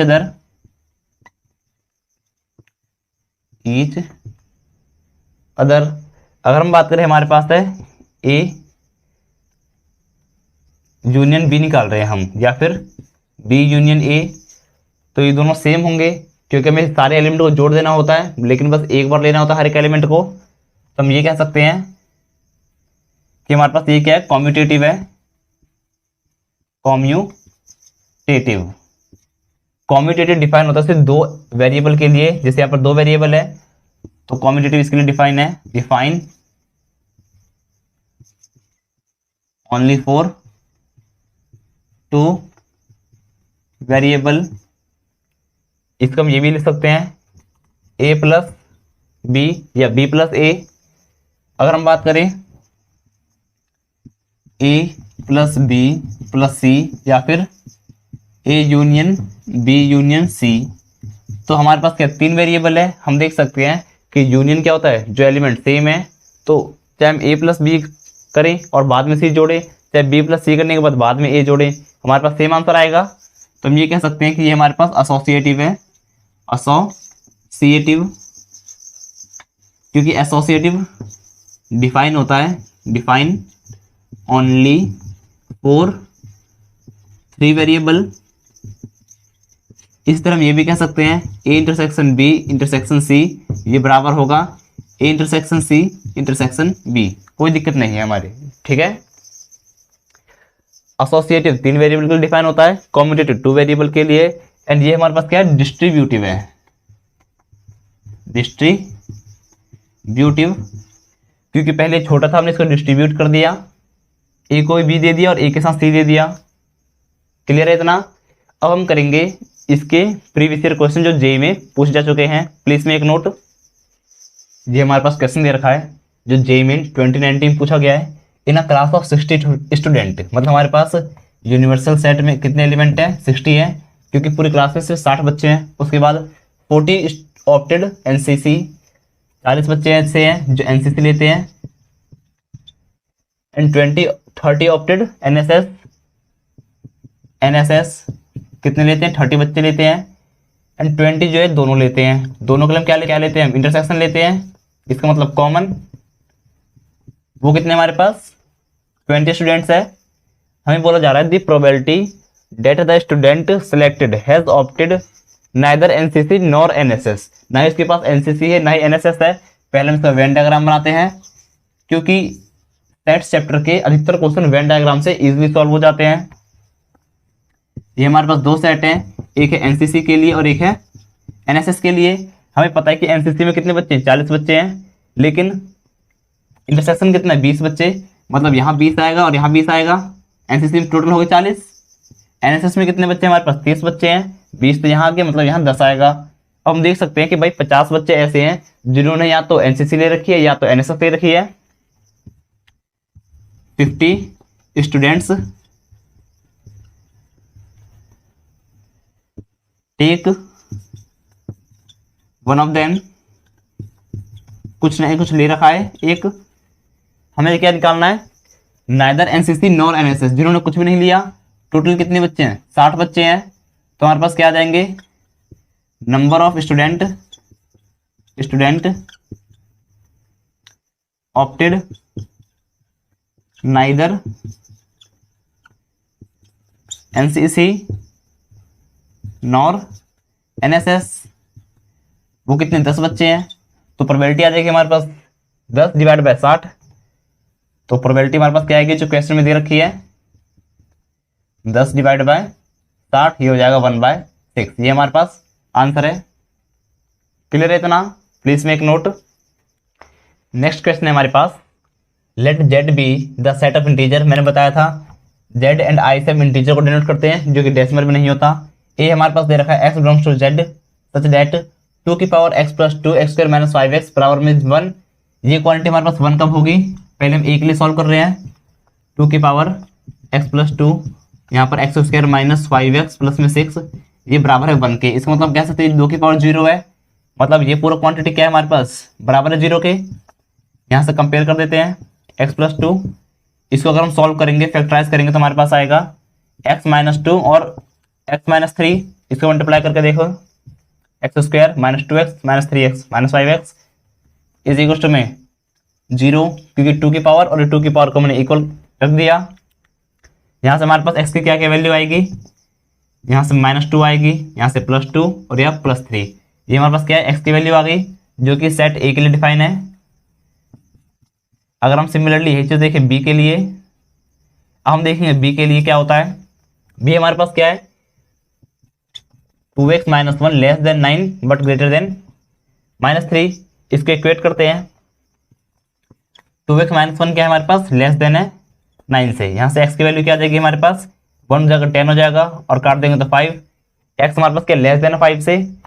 अगर हम इसके साथ देखें तो 2x माइनस 1 क्या है हमारे पास, ग्रेटर देन है -3 से, ग्रेटर देन -3।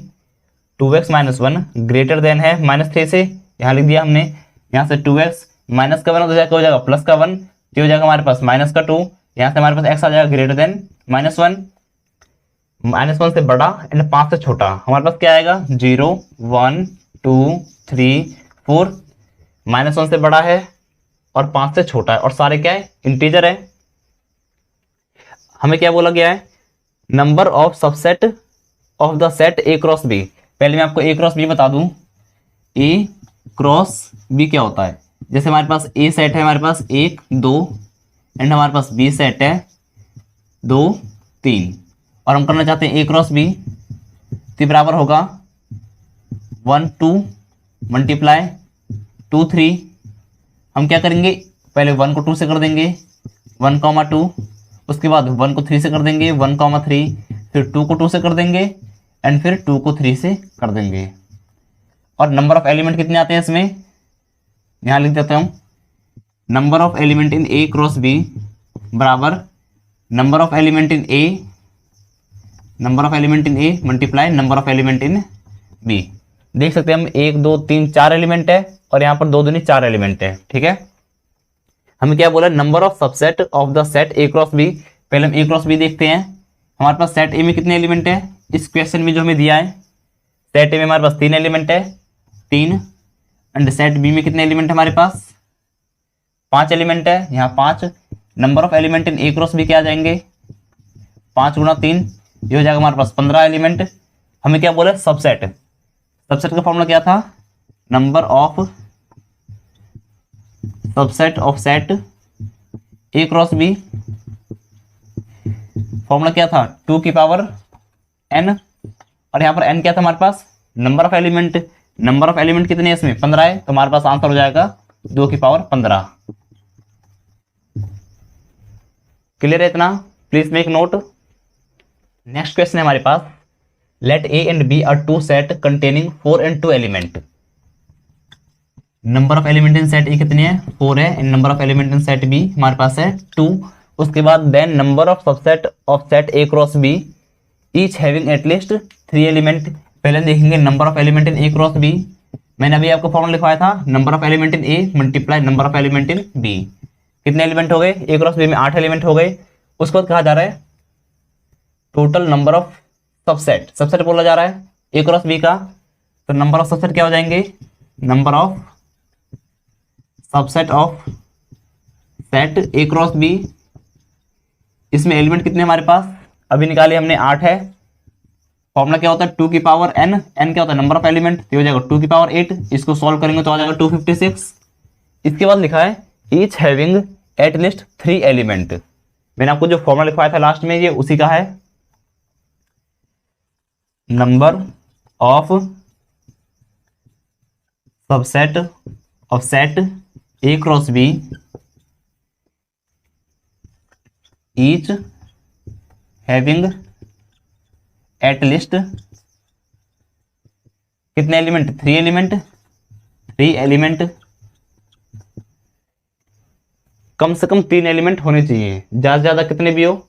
इसका मतलब क्या है, हमारे पास कोई भी ऐसा सेट नहीं होना चाहिए जिसमें 0 एलिमेंट हो, कोई भी ऐसा नहीं होना चाहिए जिसमें 1 एलिमेंट हो, ना ही कोई भी ऐसा होना चाहिए जिसमें 2 एलिमेंट हो, क्योंकि बोला कम से कम 3 तो होने चाहिए, ज्यादा से ज्यादा कितने भी हो, मतलब कि 0 1 2 इतने एलिमेंट नहीं होने चाहिए उस सेट में। हम क्या लिखेंगे, total number of element 256 minus में NC0 NC1 और NC2, जो हमारे पास सबसेट बनेंगे इसमें डिफरेंट डिफरेंट, उसमें कोई भी ऐसा सेट नहीं होना चाहिए जिसमें कि कोई भी एलिमेंट ना हो, 1 एलिमेंट हो या 2 एलिमेंट हो, ऐसा नहीं होना चाहिए। ये हो जाएगा 256 माइनस में n हमारे पास क्या है नंबर ऑफ एलिमेंट, और वो कितने 8 है, लेंगे हम 8C0 माइनस में 8C1 माइनस में 8C2, इसको सॉल्व करेंगे 256। 8C0 हमारे पास क्या आता है, हमारे पास NC0 हमेशा 1 आता है, एंड NCN भी 1 ही आता है, तो ये क्या हो जाएगा 1 माइनस में 8C1 आ जाएगा हमारे पास 8, माइनस में हमारे पास 8C2 आ जाएगा हमारे पास 28। 8C2 को सॉल्व करके देखते हैं, 8C2 8 factorial divide by 8 minus 2 factorial multiply में 2 का फैक्टोरियल, 8 फैक्टोरियल हो जाएगा हमारे पास 8 इंटू में 7 इंटू में 6 का फैक्टोरियल डिवाइड बाय ये 2 फैक्टोरियल मल्टीप्लाई में ये क्या हो जाएगा हमारे पास 6 फैक्टोरियल, 6 से 6 कट जाएगा, ये हो जाएगा 4 और ये आ जाएगा 28, मतलब सही है ये, बस इसको सब्ट्रैक्ट कर देते हैं, हमारे पास आ जाएगा 219, ये हमारे पास हो जाएगा ऑप्शन 4 करेक्ट। क्लियर है इतना, please make note. Next question है हमारे पास, the total number of subset of finite set A has 112 more element than the total number of subset of set B. Subset के लिए पहले हमें नंबर ऑफ एलिमेंट पता होना चाहिए, तो रिलेट करते हैं, number of element in A हमारे पास है x and number of element in B हमारे पास है y। क्या लिखा है, सेट ए में सब सेट ए का जो सबसेट है कितने होंगे यहाँ पर 2 की पावर x बन जाएंगे हमारे पास, इसके पास 112 मोर एलिमेंट है सबसेट ऑफ सेट बी से, सबसेट ऑफ सेट बी से 112 मोर एलिमेंट है। हमसे पूछा जा रहा है what is the total number of element in set A and B, A और बी में कितने एलिमेंट है, मतलब हमें x एंड y की वैल्यू निकालनी है। यहाँ से हम इधर y को इधर ले आते हैं, 2 की पावर x माइनस 2 की पावर y बराबर में 112। अब हमें देखना है कि हम यहाँ पर क्या वैल्यू पुट करें कि आंसर आ जाए हमारे पास 112। अगर मैं यहाँ पर x की वैल्यू 1 रखता हूँ, 2 रखता हूँ, 3 रखता हूँ, 5 रखता हूँ, तो मेरे पास क्या होगा, ये क्वांटिटी तो 112 से छोटी है, लेकिन जो ये है हमारे पास 112 से बड़ा होना चाहिए, तभी तो कुछ सब्ट्रैक्ट करने के बाद 112 आएगा। अगर हम 2 की पावर 5 देखें 32 ही होता है। अगर हम 6 रखेंगे तो भी नहीं हो पाएगा, 64 होगा ये। और अगर हम 7 रखेंगे तब जाके पूरा हो सकता है। 2 की पावर 7 128, यहाँ रखते हैं 128। हमने 2 की पावर 7 को इससे सिलेक्ट कर लिया क्योंकि 128 112 से बड़ा है। अब माइनस कर रहे हैं 2 की पावर वाई, हमें पता है कि हम इसमें से माइनस कर रहे हैं, मतलब जो इसकी पावर में है वो 7 से तो छोटा ही होगा। ये हमारे पास कितना है 128 है, और यहाँ कितना 112 है, कितना गैप हो रहा है 16 का, तो हम यहाँ ले लेंगे 2 की पावर 4 इज इक्वल टू में 112। इसको सॉल्व करेंगे तो आएगा हमारे पास 128, इसको सॉल्व करेंगे तो आएगा हमारे पास 16 इज इक्वल टू में 112। सब्ट्रैक्ट करके देख सकते हैं ये बराबर आ रहे हैं, तो हम कह सकते हैं हमारे पास number of element in set A हमारे पास कितने 7 है, and number of element in set B हमारे पास कितने हैं 4 है। इस तरीके से हम सॉल्व कर सकते हैं। हमारे पास क्वेश्चन इस तरीके से ही बन सकता है 2 की पावर x माइनस 2 की पावर y बराबर में 56। हम ऐसे कह सकते हैं कि सेट ए में 56 मोर एलिमेंट है सेट बी से, क्योंकि इस तरीके से लिखा है ना हमारे पास 56 प्लस में 2 की पावर y, सेट ए में 56 मोर एलिमेंट है सेट बी से। हमें यहाँ से पूछ सकता है कि x और y की वैल्यू बताओ, तो हम यहाँ से देख लेंगे हम कि 2 की पावर x है, मतलब जो हमारे पास 2 ये वाली क्वांटिटी ये 56 से तो बड़ी होगी, तभी तो कुछ सेपरेट करने पे 56 आ रहा है। हम 2 की पावर लेते हैं हम 6, क्योंकि 2 की पावर 6 क्या होता है हमारे पास 64 होता है, इससे ज़्यादा है ना, इसलिए हमने 2 की पावर 6 ले लिया। अब ये कितना गैप है यहाँ पर 8 का गैप है। 8 कब आएगा जब हम 2 की पावर 3 लेंगे। हम कह सकते हैं कि हमारे पास number of element in set A यहाँ से आ जाएंगे 6, and number of element in set B यहाँ से आ जाएंगे हमारे पास 3, क्योंकि x और ये y। ये हमारे पास नेक्स्ट क्वेश्चन है, ऐसा क्वेश्चन भी पूछा जा चुका है। क्लियर है इतना, प्लीज मेक नोट। नेक्स्ट हमारे पास 5th क्वेश्चन है। ए दे रखा है हमें एक्स वाई और वाई इज इक्वल टू में ए की power minus x, and B हमारे पास है y is equal to minus x, और हमें ए इंटरसेक्शन बी निकालना है, इनके बीच में इंटरसेक्शन। ये भी हमारे पास जेईई मेन और बिटसेट के एग्जाम में पूछा जा चुका है। पहले हम इसका ग्राफ देखते हैं, ये इनकी वैल्यू पुट करके देखते हैं हम। y इज इक्वल टू में ए की पावर माइनस एक्स, जो हमारे पास e है ये कांस्टेंट नंबर है 2.718। हम y की x के डिफरेंट वैल्यू पुट करते हैं, x y, पहले x की वैल्यू 0 पुट करते हैं, किसी की पावर 0 तो आंसर आ जाता है 1। अब x की पुट करते हैं वैल्यू 1, x की वैल्यू 1 रखेंगे तो ये हो जाएगा 1 अपॉन में 2.718। x की वैल्यू अगर हम 2 रखेंगे तो हमारे पास हो जाएगा 1 अपॉन में 2.7 का स्क्वायर 718 का स्क्वायर। अगर हम x की वैल्यू -1 रखेंगे तो ये माइनस और माइनस प्लस हो जाएगा, यहाँ आ जाएगा 2.718। अगर यहाँ -2 रखेंगे तो हमारे पास आ जाएगा 2.718 का स्क्वायर। इसका ग्राफ ड्रॉ करते हैं, ये x एक्सिस ये y एक्सिस। जब x की वैल्यू हमारे पास 0 है तो y के ऊपर क्या है ये 1 है, तो हम लिख सकते हैं 0,1। उसके बाद जब x की वैल्यू 1 हुई तो क्या हो गया y हमारा 1 से छोटा हो गया। जब x की वैल्यू हमारे पास 1 हो गई तो ये ग्राफ कुछ इस तरीके से डिक्रीज हुआ, और जब x की वैल्यू 2 हुई तो और ज़्यादा कम हो गया, मतलब ये ग्राफ यहाँ से हमारे पास कॉन्टिन्यूसली डिक्रीज होगा इस तरीके से। ठीक है, ये इनफाइनाइट पे जाके खत्म होगा। अगर x की वैल्यू हमने -1 करी, इधर साइड हमारे पास माइनस एक्सिस है, यहाँ ओरिजिन। अगर x की वैल्यू -1 हुई तो हमारे पास क्या 2.718 है, जो कि 1 से ज़्यादा है, मतलब इससे ऊपर है, तो हमारे पास ग्राफ कहीं यहाँ पर आएगा इस तरीके से। और जब x की वैल्यू हमने -2 करी थी और ज़्यादा बढ़ गया, तो यहाँ से और ज़्यादा ऊपर चला जाएगा। ठीक है, हमारे पास ये ग्राफ है y इज इक्वल टू में ए की पावर माइनस एक्स। नेक्स्ट हमारे पास b दे रखा है y इज इक्वल टू में माइनस एक्स, मतलब कि अगर हम x की वैल्यू 1 रखेंगे तो हमारे पास आ जाएगा -1, x की वैल्यू 2 रखेंगे तो आ जाएगा -2। क्लियर है, मतलब ये ग्राफ हमारे पास कहाँ से पास हो रहा है, ओरिजिन से पास हो रहा है। x की वैल्यू 1 पे y की वैल्यू -1, जब x की वैल्यू 1 है तो y की वैल्यू क्या होगी हमारे पास -1 होगी यहाँ पर कहीं। जब x की वैल्यू हमारे पास 2 हो जाएगी तो y की वैल्यू क्या हो जाएगी हमारे पास यहाँ पर कहीं -2 हो जाएगी। ये इस तरह ये ग्राफ बिल्कुल स्ट्रेट चला जाएगा इस तरीके से। ये ग्राफ हमारे पास है y इज इक्वल टू में ए की पावर माइनस एक्स, एंड ये ग्राफ है हमारे पास y इज इक्वल टू में -x। इस ग्राफ को थोड़ा साफ से बनाएंगे। क्लियर है, ये हमारे पास पॉइंट जो है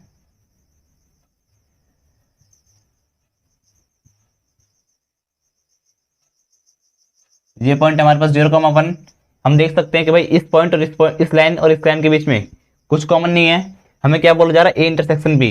ए है हमारे पास ऊपर वाला, बी है हमारे पास नीचे वाला, ये लाइन एक दूसरे को भी कट नहीं कर रही है, तो हम ये बोल देंगे ए इंटरसेक्शन बी हमारे पास क्या है, 5 है, इनके बीच में कुछ भी कॉमन नहीं है। यह हम ऐसे बना सकते हैं नल सेट की तरह। क्लियर है इतना? Please make note. Next question है हमारे पास, a survey shows that 73% of the person working in an office like coffee. एक ऑफिस में जितने बंदे काम करते हैं उनका 73% कॉफी पसंद करता है एंड 65% पसंद करता है टी। हमें एक्स डिनोट कर रहा है कि उन लोगों के लिए जो दोनों पसंद करते हैं। लगाते हैं इसमें फॉर्मूला, हमने फॉर्मूला पढ़ रखा है, ए यूनियन बी बराबर में ए प्लस बी माइनस में ए इंटरसेक्शन बी। ये होता है हमारे पास ए यूनियन बी। हम जानते हैं कि जो ये क्वांटिटी है हमेशा ए यूनियन बी से बराबर होगी या छोटी होगी, तो हम ये लिख सकते हैं n A plus n B minus n A intersection B less than और इक्वल टू 100%। क्योंकि एक ऑफिस में 100% लोग होंगे, क्योंकि हम यहाँ परसेंटेज में बात कर रहे हैं, 100% ज़्यादा तो होंगे नहीं। ये हमारे पास क्या शो करेगा फिर, ए यूनियन बी को। फिर कुछ लोग ऐसे भी हो सकते हैं जो कि कुछ ना पसंद करते हो। 100 हमने इसे लिया क्योंकि ऐसा हो सकता है कि भाई सारे लोग कुछ ना कुछ पसंद करते हो, इसलिए हमने लगाया इक्वल टू का साइन। लेकिन हमें लेस देन इसलिए लगा दिया, ये क्वांटिटी लेस देन है क्योंकि कुछ लोग ऐसे भी होंगे जो कुछ पसंद नहीं करते, तो उन लोगों में से तो कम हो जाएंगे ये। यहाँ देखते हैं हमारे पास ए कितनी है जो पसंद करते हैं, कॉफ़ी। यहाँ कॉफ़ी प्लस टी माइनस में coffee intersection tea less than equal to हमारे पास 100 हो जाएगा। कॉफ़ी कितने पसंद करते हैं 73, टी कितने पसंद करते हैं 65, माइनस में जो दोनों पसंद करते हैं वो है x%, less than equal to 100। x minus क्या उधर चला जाएगा, इनको ऐड कर देते हैं 8 एंड ये हमारे पास जाएगा 13, ये 100 इधर आके माइनस हो जाएगा। x नेगेटिव का उधर जाके हो जाएगा प्लस का, यहाँ से हमारे पास जाएगा 38। मतलब जो x है हमारे पास 38% से तो ज़्यादा है, ये 38% के बराबर है। ये नीचे वाला क्या शो करता है, इक्वल टू, और ये लेस देन, तो हम बोलते हैं लेस देन और इक्वल टू। मतलब जो हमारे पास x है वो 38 से तो बड़ा ही होगा, ये 38 के बराबर हो सकता है, लेकिन ये तो 36 है, तो हमारे पास ये हमारा आंसर हो जाएगा। क्योंकि हमसे बोला गया था x can not B, x क्या नहीं हो सकता, तो x 36 नहीं हो सकता क्योंकि x उससे बड़ा है। Please make note. Next question है हमारे पास, लेट यू क्या यहाँ पर यूनियन है, यूनियन ऑफ एक्स आई की वैल्यू 1 से लेकर 50 तक है, बराबर है यूनियन ऑफ वाई आई की वैल्यू 1 से लेकर n तक है, ये बराबर है T K. Where number of element in X I and Y I क्या दे रखा है 10 and 5। Number of element in X 10 है, number of element in Y I क्या दे रखा है हमें 5 दे रखा है। यू का मतलब क्या होता है यूनियन, मतलब हम ये कह सकते हैं x1 फिर यूनियन फिर x2 फिर यूनियन फिर x3, इस तरह यूनियन डैश डैश चलता रहेगा। ये लास्ट में क्या आएगा x50, क्योंकि i की वैल्यू 1 से लेकर 50 तक जा रही है, ये बराबर किसके t के है। उसके बाद इस तरह y के लिए भी हो जाएगा हमारे पास y1 union y2 union y3 union dash dash dash union, ये हो जाएगा y n तक जा रहा है, ये हो जाएगा n इज इक्वल टू में t।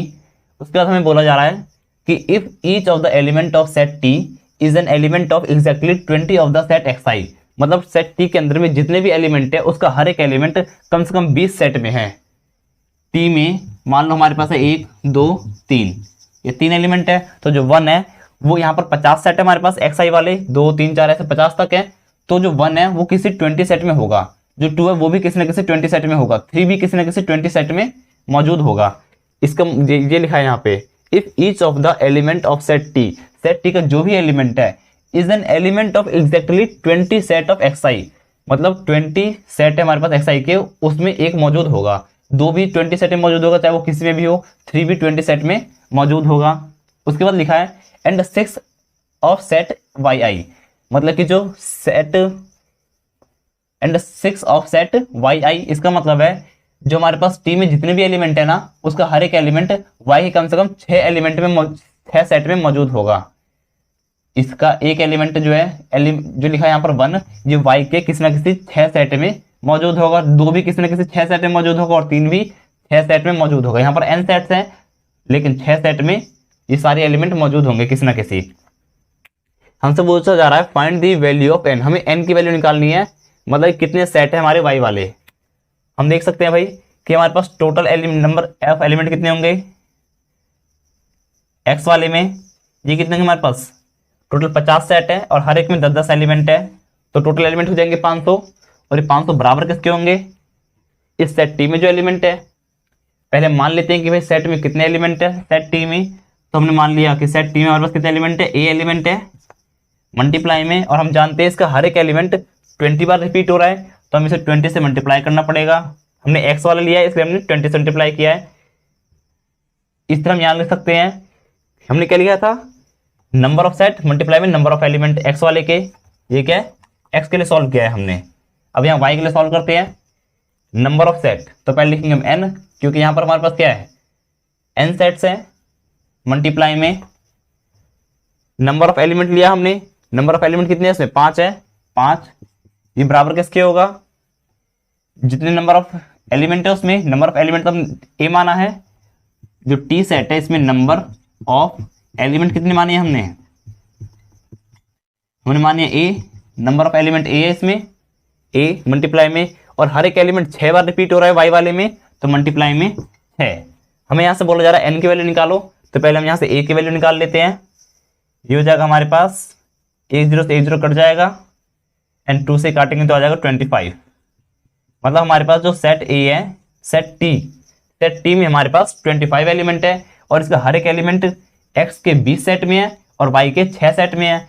ए की वैल्यू यहाँ पुट कर देते हैं, एन मल्टीप्लाई में 5 बराबर में ए कितना हमारे पास 25 है, 25 मल्टीप्लाई में 6, तो ये हमारे पास आ जाएगा 5 से कट जाएगा तो हो जाएगा 30। मतलब हमारे पास एन की वैल्यू आ गई 30, मतलब जो वाई वाले सेट है हमारे पास कितने हैं 30 सेट है। आपको ये अप्रोच पता होना चाहिए। सबसे पहले निकालेंगे टोटल नंबर ऑफ एलिमेंट, फिर हम मान लेंगे जो टी सेट है उसमें ए एलिमेंट है, और हर एक एलिमेंट जो एक्स वाला है उसमें 20 बार रिपीट हो रहा है, यहाँ दे रखा है एक्जैक्टली 20 सेट ऑफ एक्स आई। इसको कंपेयर करेंगे, यहाँ से ए की वैल्यू आ जाएगी, उसके बाद हम यही चीज करेंगे वाई के साथ में, और यहाँ से हमारे पास नंबर ऑफ सेट इसमें आ जाएंगे। इससे ज्यादा इसमें और कुछ नहीं पूछ सकते, please make note. Next question है हमारे पास, एक्स में दे रखा है n belongs to natural number such that, हमारे पास एन कहाँ से कहाँ तक है 1 से लेकर 50 तक। तो पहले हम लिखते हैं एक्स की वैल्यू, एक्स हमारे पास है 1 2 3 4 डैश डैश 50 तक है ये। उसके बाद क्या लिखा है ए हमारे पास एन बिलोंग्स टू एक्स, और एन इज मल्टीपल ऑफ 2, तो हमारे पास ए क्या आ जाएगा यहाँ से 2 4 6 8 डैश डैश डैश 50 तक। उसके बाद बी हमारे पास क्या है n belongs to x such that n is multiple of 7, मतलब 7 14 21 28 35 42 एंड 7 49।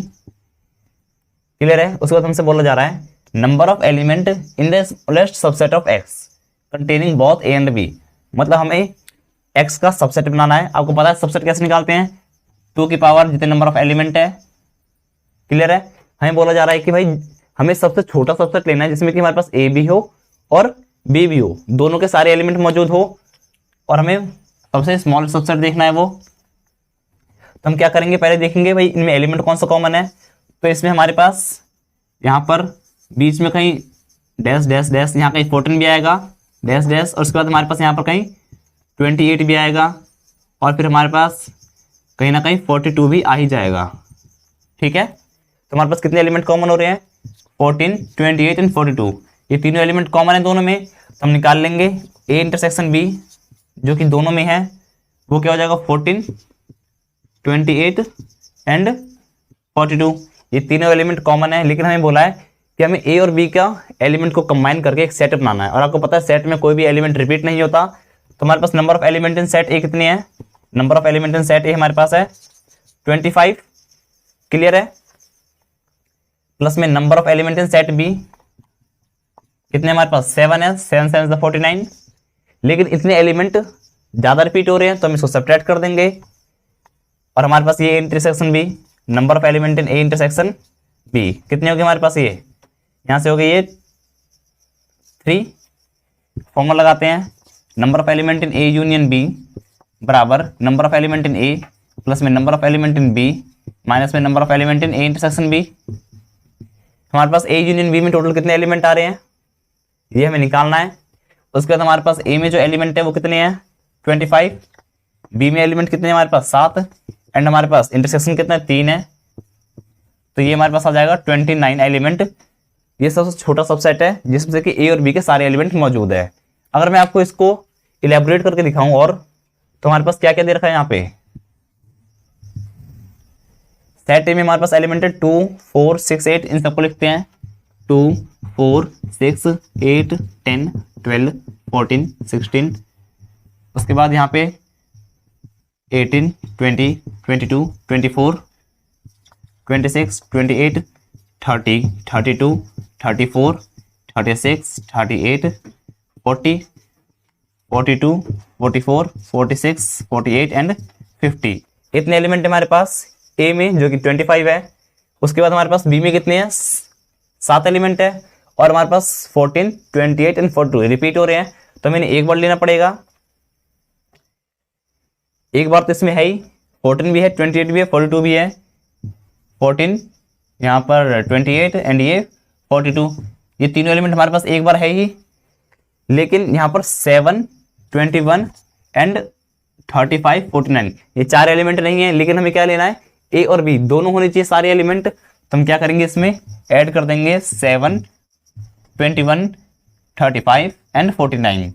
अब हम देख सकते हैं कितने हो गए, यहाँ तो हो गए थे 25 26 27 28 29, तो हमारे पास आंसर आ जाएगा 29, जो है हमारे पास स्मॉलेस्ट सबसेट है। क्लियर है इतना, please make note. Next question, question number 9 हमारे पास दिया है, in a class of 140 student, class में 140 स्टूडेंट है, तो हम कह सकते हैं हमारे पास यूनियन कितना है, 140 है। उसके बाद नंबर्ड 1 to 140, मतलब हमने हर बच्चे को नंबर दे दिया, 1 2 3 उनको नंबर दे दिया हमने। उसके बाद all even number student opted mathematics course, जिनका नंबर इवन है उन्होंने मैथमेटिक्स कोर्स लिया है। यहाँ से हम देख लेंगे, जो मैथमेटिक्स लेंगे इवन नंबर के लिए हम इसे 2 से डिवाइड कर देंगे, तो ये हो जाएगा 70 स्टूडेंट ऐसे। उसके बाद those whose number is divisible by 3 opted physics, मतलब वो बच्चे जिनका नंबर 3 से डिविजिबल है उन्होंने फिजिक्स लिया है। तो नंबर ऑफ स्टूडेंट जो फिजिक्स लेंगे, इसको हम 3 से डिवाइड करके देख लेंगे। 140 को हम 3 से डिवाइड करेंगे तो हमारे पास आएगा, ये हो जाएगा 4 और 6, 46 स्टूडेंट है ऐसे, तो मैं ले लेंगे 46। उसके बाद क्या लिखा है, those whose number is divisible by 5 opted chemistry, तो केमिस्ट्री कौन ले रहा है जिनका नंबर 5 से डिविजिबल है, तो हो जाएगा हमारे पास 28 स्टूडेंट है जो केमिस्ट्री लेंगे। उसके बाद number of student who did not opted physics chemistry and math, कितने स्टूडेंट जिन्होंने कुछ भी नहीं लिया। ध्यान से देखना, हमें क्या बोला है, वो बच्चे जो जिनका नंबर 2 से डिविजिबल है उन्होंने मैथमेटिक्स लिया है, और वो जिनका 3 से डिविजिबल है उन्होंने फिजिक्स लिया है, और जिनका 5 से डिविजिबल उन्होंने केमिस्ट्री लिया है। तो कई नंबर ऐसे भी होंगे जो कि 2 से भी डिविजिबल हो और 3 से भी डिविजिबल हो, तो वो क्या होंगे हमारे पास एम इंटरसेक्शन पी होंगे, जो कि 2 और 3 तीनों से डिविजिबल हो, दोनों से। इसका 2 से डिविजिबल और 3 से डिविजिबल का मतलब क्या है कि वो पूरा 6 से डिविजिबल होगा। तो हम 140 को 6 से डिवाइड करके देख लेंगे, हमारे पास आ जाएगा 2 3, मतलब 23 स्टूडेंट है ऐसे जो कि मैथ भी ले रखी है, फिजिक्स भी ले रखी है। अब देखेंगे नंबर ऑफ स्टूडेंट जिन्होंने फिजिक्स और केमिस्ट्री दोनों ले रखी है। फिजिक्स के लिए डिविजिबल था 3 से एंड केमिस्ट्री के लिए डिविजिबल था 5 से, मतलब ओवरऑल 15 से डिविजिबल होना चाहिए। तो हम लेंगे 140 अपॉन 15, काट देंगे तो आ जाएगा हमारे पास 9। तो 9 स्टूडेंट ऐसे हैं जिन्होंने फिजिक्स और केमिस्ट्री दोनों ले रखी है। उसके बाद नंबर ऑफ स्टूडेंट जिन्होंने केमिस्ट्री एंड मैथ दोनों ले रखी है, मैथ के लिए 2 से डिविजिबल एंड केमिस्ट्री के लिए 5 से डिविजिबल, तो 10 से डिविजिबल करना पड़ेगा। तो 140 अपॉन 10 कितना हो जाएगा हमारे पास, 14 हो जाएगा। अब कुछ बच्चे ऐसे होंगे जिन्होंने तीनों ही ले रखा होगा, फिजिक्स केमिस्ट्री मैथ, तो वो हो जाएगा हमारे पास physics intersection chemistry intersection math. Math के लिए डिविजिबल था 2 से, फिजिक्स के लिए 3 से एंड केमिस्ट्री के लिए 5 से, ये 6 और ये 5 30 हो जाएगा। मतलब हमारे पास जो नंबर है वो 30 से डिविजिबल होना चाहिए। इसको डिवाइड करेंगे तो आ जाएगा हमारे पास 4, तो ये आ जाएगा हमारे पास 4। हमें बोला जा रहा है वो बच्चे जो कुछ नहीं ले रहे हैं, तो टोटल बच्चे हमारे पास कितने हैं, 140 हैं टोटल स्टूडेंट हमारे पास कितने 140 हैं। क्लियर है। और कुछ बच्चे जो सब्जेक्ट ले रहे हैं वो ये है, यहां से यहां तक वो बच्चे जो सब्जेक्ट कुछ ना कुछ लेते हैं, तो हम इन सबको यहाँ ऐड कर देंगे। हमारे पास आएगा फिर यहाँ पर student opted any subject plus में student not opted any subject subject, वो बच्चे जो कोई भी सब्जेक्ट नहीं ले रहे, टोटल स्टूडेंट इतने हैं। जो बच्चे सब्जेक्ट ले रहे हैं वो कितने हमारे पास, ये दे रखे 70 + 46 + 28। उसके हम क्या लेते हैं, इंटरसेक्शन लेते हैं, और इंटरसेक्शन को हम इसे सब्ट्रैक्ट करते हैं, तो यहाँ लिखेंगे -23 9 और 14, 23 9 और 14, और हम तीनों का इंटरसेक्शन क्या करते थे, ऐड करते थे, तो यहाँ प्लस में 4। उसके बाद क्या है हमारे पास, student not opted any subject, student not opted any subject. अगर हम निकालें यहां से student not opted any subject, तो यहां से आ जाएगा हमारे पास 140। इन सबको हम इधर ले आएंगे तो हमारे पास आ जाएगा ये 102। इन सबको अगर हम सॉल्व करेंगे तो ये होगा प्लस का 102 और इधर हो जाएगा माइनस का 102, तो हमारे पास स्टूडेंट आ जाएंगे 38। मतलब 38 स्टूडेंट ऐसे हैं जिन्होंने कुछ भी नहीं लिया, फिजिक्स केमिस्ट्री मैथ कुछ भी नहीं लिया। क्लियर है इतना, please make note. Next question दे रखा है हमें, लेट एस बराबर में 1 से लेकर 100 तक दे रखा है element the number of non empty subset A of S. मतलब कि इसमें से हम सबसेट बना रहे हैं, और वो किस में से बना रहे हैं, एस में से बना रहे हैं। Such that product of element in A, जो एलिमेंट है ए में उनका प्रोडक्ट इवन आना चाहिए। अगर हमारे पास प्रोडक्ट इवन है, if product of two number is even, इसका मतलब क्या है, कम से कम उन दोनों नंबर में से एक नंबर इवन होना जरूरी है। Means at least one of them even होना जरूरी है। अगर इन दोनों नंबर में से हमारे पास एक नंबर भी इवन है तो हमारे पास प्रोडक्ट कैसा आएगा, इवन आएगा। और अगर दोनों इवन है तो कोई दिक्कत नहीं है, इसलिए हमने लिखा है एटलीस्ट, कम से कम एक तो इवन होना जरूरी है, ज्यादा दोनों इवन हो सकते हैं, कोई दिक्कत नहीं है। हमें पूछ जा रहा है number of non empty subset, ऐसे कितने सबसेट होंगे। तो पहले हम देखेंगे कि भाई टोटल इसके सबसेट कितने बनेंगे, मतलब कि ये प्रोडक्ट चाहे इवन आए चाहे ऑड आए, हम देखेंगे टोटल कितने बन रहे हैं। तो इसके बनेंगे 2 की पावर 100। इसमें प्रोडक्ट हमारे पास include both even and odd, इसमें दोनों है, इवन भी आ सकते हैं ऑड भी आ सकते हैं, क्योंकि हमने सारे एलिमेंट ले लिए हैं। उसके बाद हमें क्या निकालना है कि प्रोडक्ट इवन आए, और इवन आने के लिए कम से कम एक नंबर हमारे पास इवन होना जरूरी है। लेकिन ऑड आने के लिए क्या होना चाहिए, दोनों नंबर ही ऑड होने चाहिए। अगर हम एक को 3 से गुणा करेंगे, दोनों ऑड है तो 3 आएगा हमारे पास।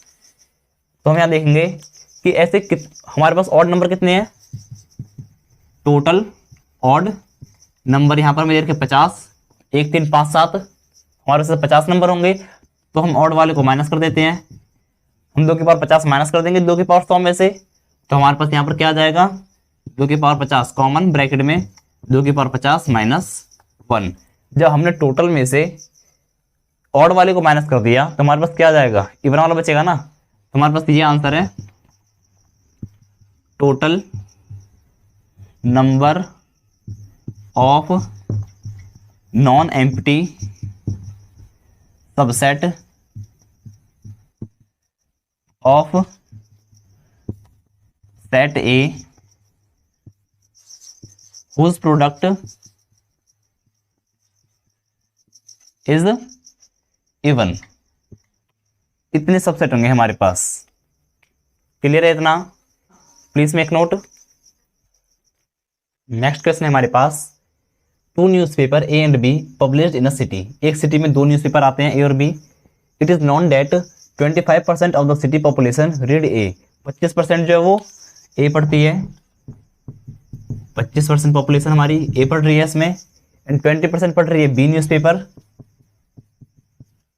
20%, और 8% दोनों पढ़ते हैं। जो दोनों पढ़ रहे हैं वो कितने हैं, 8% है। उसके बाद further 30% of those who read A but not B.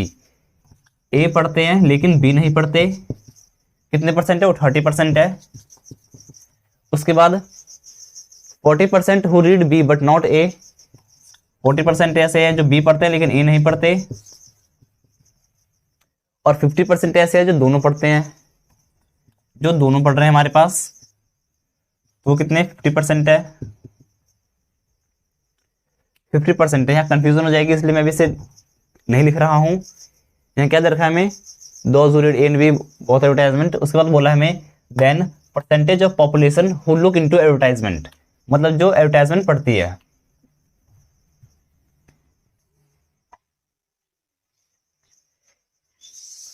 ये हमारे पास ए, ये हमारे पास बी। परसेंटेज को हम नॉर्मल पीपल मान लेते हैं, हम मान लेते हैं total number of people, total number of people क्या है हमारे पास 100 मान लिया हमने, तो टोटल 100 होंगे। उसमें से 25 लोग क्या पढ़ रहे हैं, ए पढ़ते हैं, 25 ए पढ़ते हैं और 8 दोनों पढ़ते हैं, मतलब 8 यहाँ आ जाएगा और यहाँ आ जाएगा हमारे पास 17। बी कितने पढ़ते हैं हमारे पास, फिर ये 20 है तो यहाँ आ जाएगा 12। क्लियर है इतना। उसके बाद number of people read A but not B, जो सिर्फ ए पढ़ते हैं बी नहीं पढ़ते, वो कितने 17 है। तो अगर मैं इसका परसेंटेज निकालूं तो मेरे पास क्या आएगा 17 गुणा में 30/100। उसके बाद वो लोग जो कि बी पढ़ते हैं ए नहीं पढ़ते, बी पढ़ते हैं लेकिन ए नहीं पढ़ते, तो क्या करेंगे हम 12 गुणा में 40/100, क्योंकि बी पढ़ने वाले तो सिर्फ हमारे पास 12 है, क्योंकि जो 8 है तो ए भी पढ़ रहे हैं, इसलिए हमने 12 गुणा में 40/100 ले लिया। उसके बाद वो लोग जो कि दोनों पढ़ते हैं हमारे पास 50% है। ये हमसे बोला जा रहा है 10% of people who look into advertisement, जो एडवर्टाइजमेंट देखते हैं। तो यहाँ क्या लिखा है 30% लुक इनटू एडवर्टाइजमेंट, मतलब 30% वाले एडवर्टाइजमेंट देखते हैं। तो हमारा आंसर क्या होगा, यहाँ पे लिखता हूं मैं 30% 17 का वो है जो एडवर्टाइजमेंट देखते हैं, क्योंकि यहाँ लिखा है 30% of those who read A but not B, जो ए पढ़ते हैं बी नहीं पढ़ते, कितने हैं यहाँ से निकाल लिया हमने 17 है और उसका 30% ये हो गया हमारे पास एडवर्टाइजमेंट देख रहे हैं ये। 40% of those read B but not A, जो बी पढ़ते हैं लेकिन ए नहीं पढ़ते, 40% है। यहाँ से हमने निकाल लिया 12 है तो हमने 12 का 40% ले लिया, प्लस में 40/100 मल्टीप्लाई में 12। उसके बाद 50% ऐसे लोग हैं जो दोनों पढ़ते हैं और एडवर्टाइजमेंट भी देखते हैं। मेनली हमें वो लेने हैं जो एडवर्टाइजमेंट देखते हैं। यहाँ प्लस में क्या जाएगा 50/100 मल्टीप्लाई में 8। अब बस हमें इन सबको सॉल्व करना है। यहाँ से ए 0 से 0 कट जाएगा, ए 0 से 0 कट जाएगा और ए 0 से ए 0 कट जाएगा। यहाँ पे क्या बचेगा 51/10 प्लस 48/10 प्लस में 40/10। इन सबको जोड़ देते हैं तो हमारे पास आ जाएगा 8 और 1 9, अरे 139/10, ये हो जाएगा मेरे पास 13.9। ये हमारा आंसर है। मतलब इतने परसेंट लोग हैं जो कि एडवर्टाइजमेंट को देखते हैं। हमने सिर्फ एडवर्टाइजमेंट वाले को ऐड किया है, ये एडवर्टाइजमेंट, ये एडवर्टाइजमेंट और ये एडवर्टाइजमेंट। क्लियर है। इसमें उन 3 वेरिएबल वाला या 2 वेरिएबल वाला ऑप्शन मत लगा देना, फॉर्मूला मत लगा देना, गलत हो जाएगा आंसर, क्योंकि हमें सिर्फ पूछ जा रहा है एडवर्टाइजमेंट के लिए। क्लियर है इतना। प्लीज में एक नोट। नेक्स्ट क्वेश्चन है हमारे पास, if A B and C are 3 sets such that A intersection B बराबर है ए इंटरसेक्शन सी के एंड ए यूनियन बी बराबर है ए यूनियन सी के, देन हमसे पूछा जा रहा है बी और सी में रिलेशन। यहाँ देख सकते हैं हम ए इंटरसेक्शन बी। इंटरसेक्शन क्या होता है, जो दो सेट्स में कॉमन हो। इसका मतलब जो ए और बी में कॉमन है वही कॉमन है ए और सी में। यहाँ पर ए तो सेम है, इसका मतलब क्या है कि हमारे पास बी और सी बराबर होंगे, बी और सी बराबर होंगे। यहां से देखते हैं हमारे पास ए यूनियन बी बराबर है ए यूनियन सी के। यूनियन में क्या होता है, हम सारे एलिमेंट ले लेते हैं लेकिन एक बार लेते हैं। तो यहाँ पर हम देख सकते हैं कि ए सेम है, मतलब बी और सी बराबर होंगे आपस में, तो हमारे पास बी और सी में रिलेशन आ जाएगा ये। क्लियर है। हमसे ऐसा ही पूछ लिया जाता है कई बार कि स्कूल वर्ड है, स्कूल है, एक वर्ड है स्कूल, ठीक है, इससे एक सेट बनाओ। तो हम सेट कैसे बनाएंगे, सारे एलिमेंट लेंगे लेकिन एक एक बार, तो SCHOL। इस तरह हमारे पास बेटर वर्ड है, हमें बनाना है इसका सेट। तो क्या बनाएंगे यहाँ पर BETR। हमें यहाँ पर कोई भी लेटर दोबारा रिपीट नहीं करना है। क्लियर है इतना। Please make note. I hope कि ये वीडियो हेल्पफुल रही होगी। इस वीडियो में मैंने फर्स्ट चैप्टर के जितने भी थ्योरी पर थे सारा कवर कर दिया और जिस जिस टाइप के क्वेश्चन आते थे वो सारे कवर कर लिए। अगर आपको ये वीडियो हेल्पफुल लगी है तो प्लीज़ चैनल को लाइक शेयर एंड सब्सक्राइब करना ना भूलें। Thanks for watching.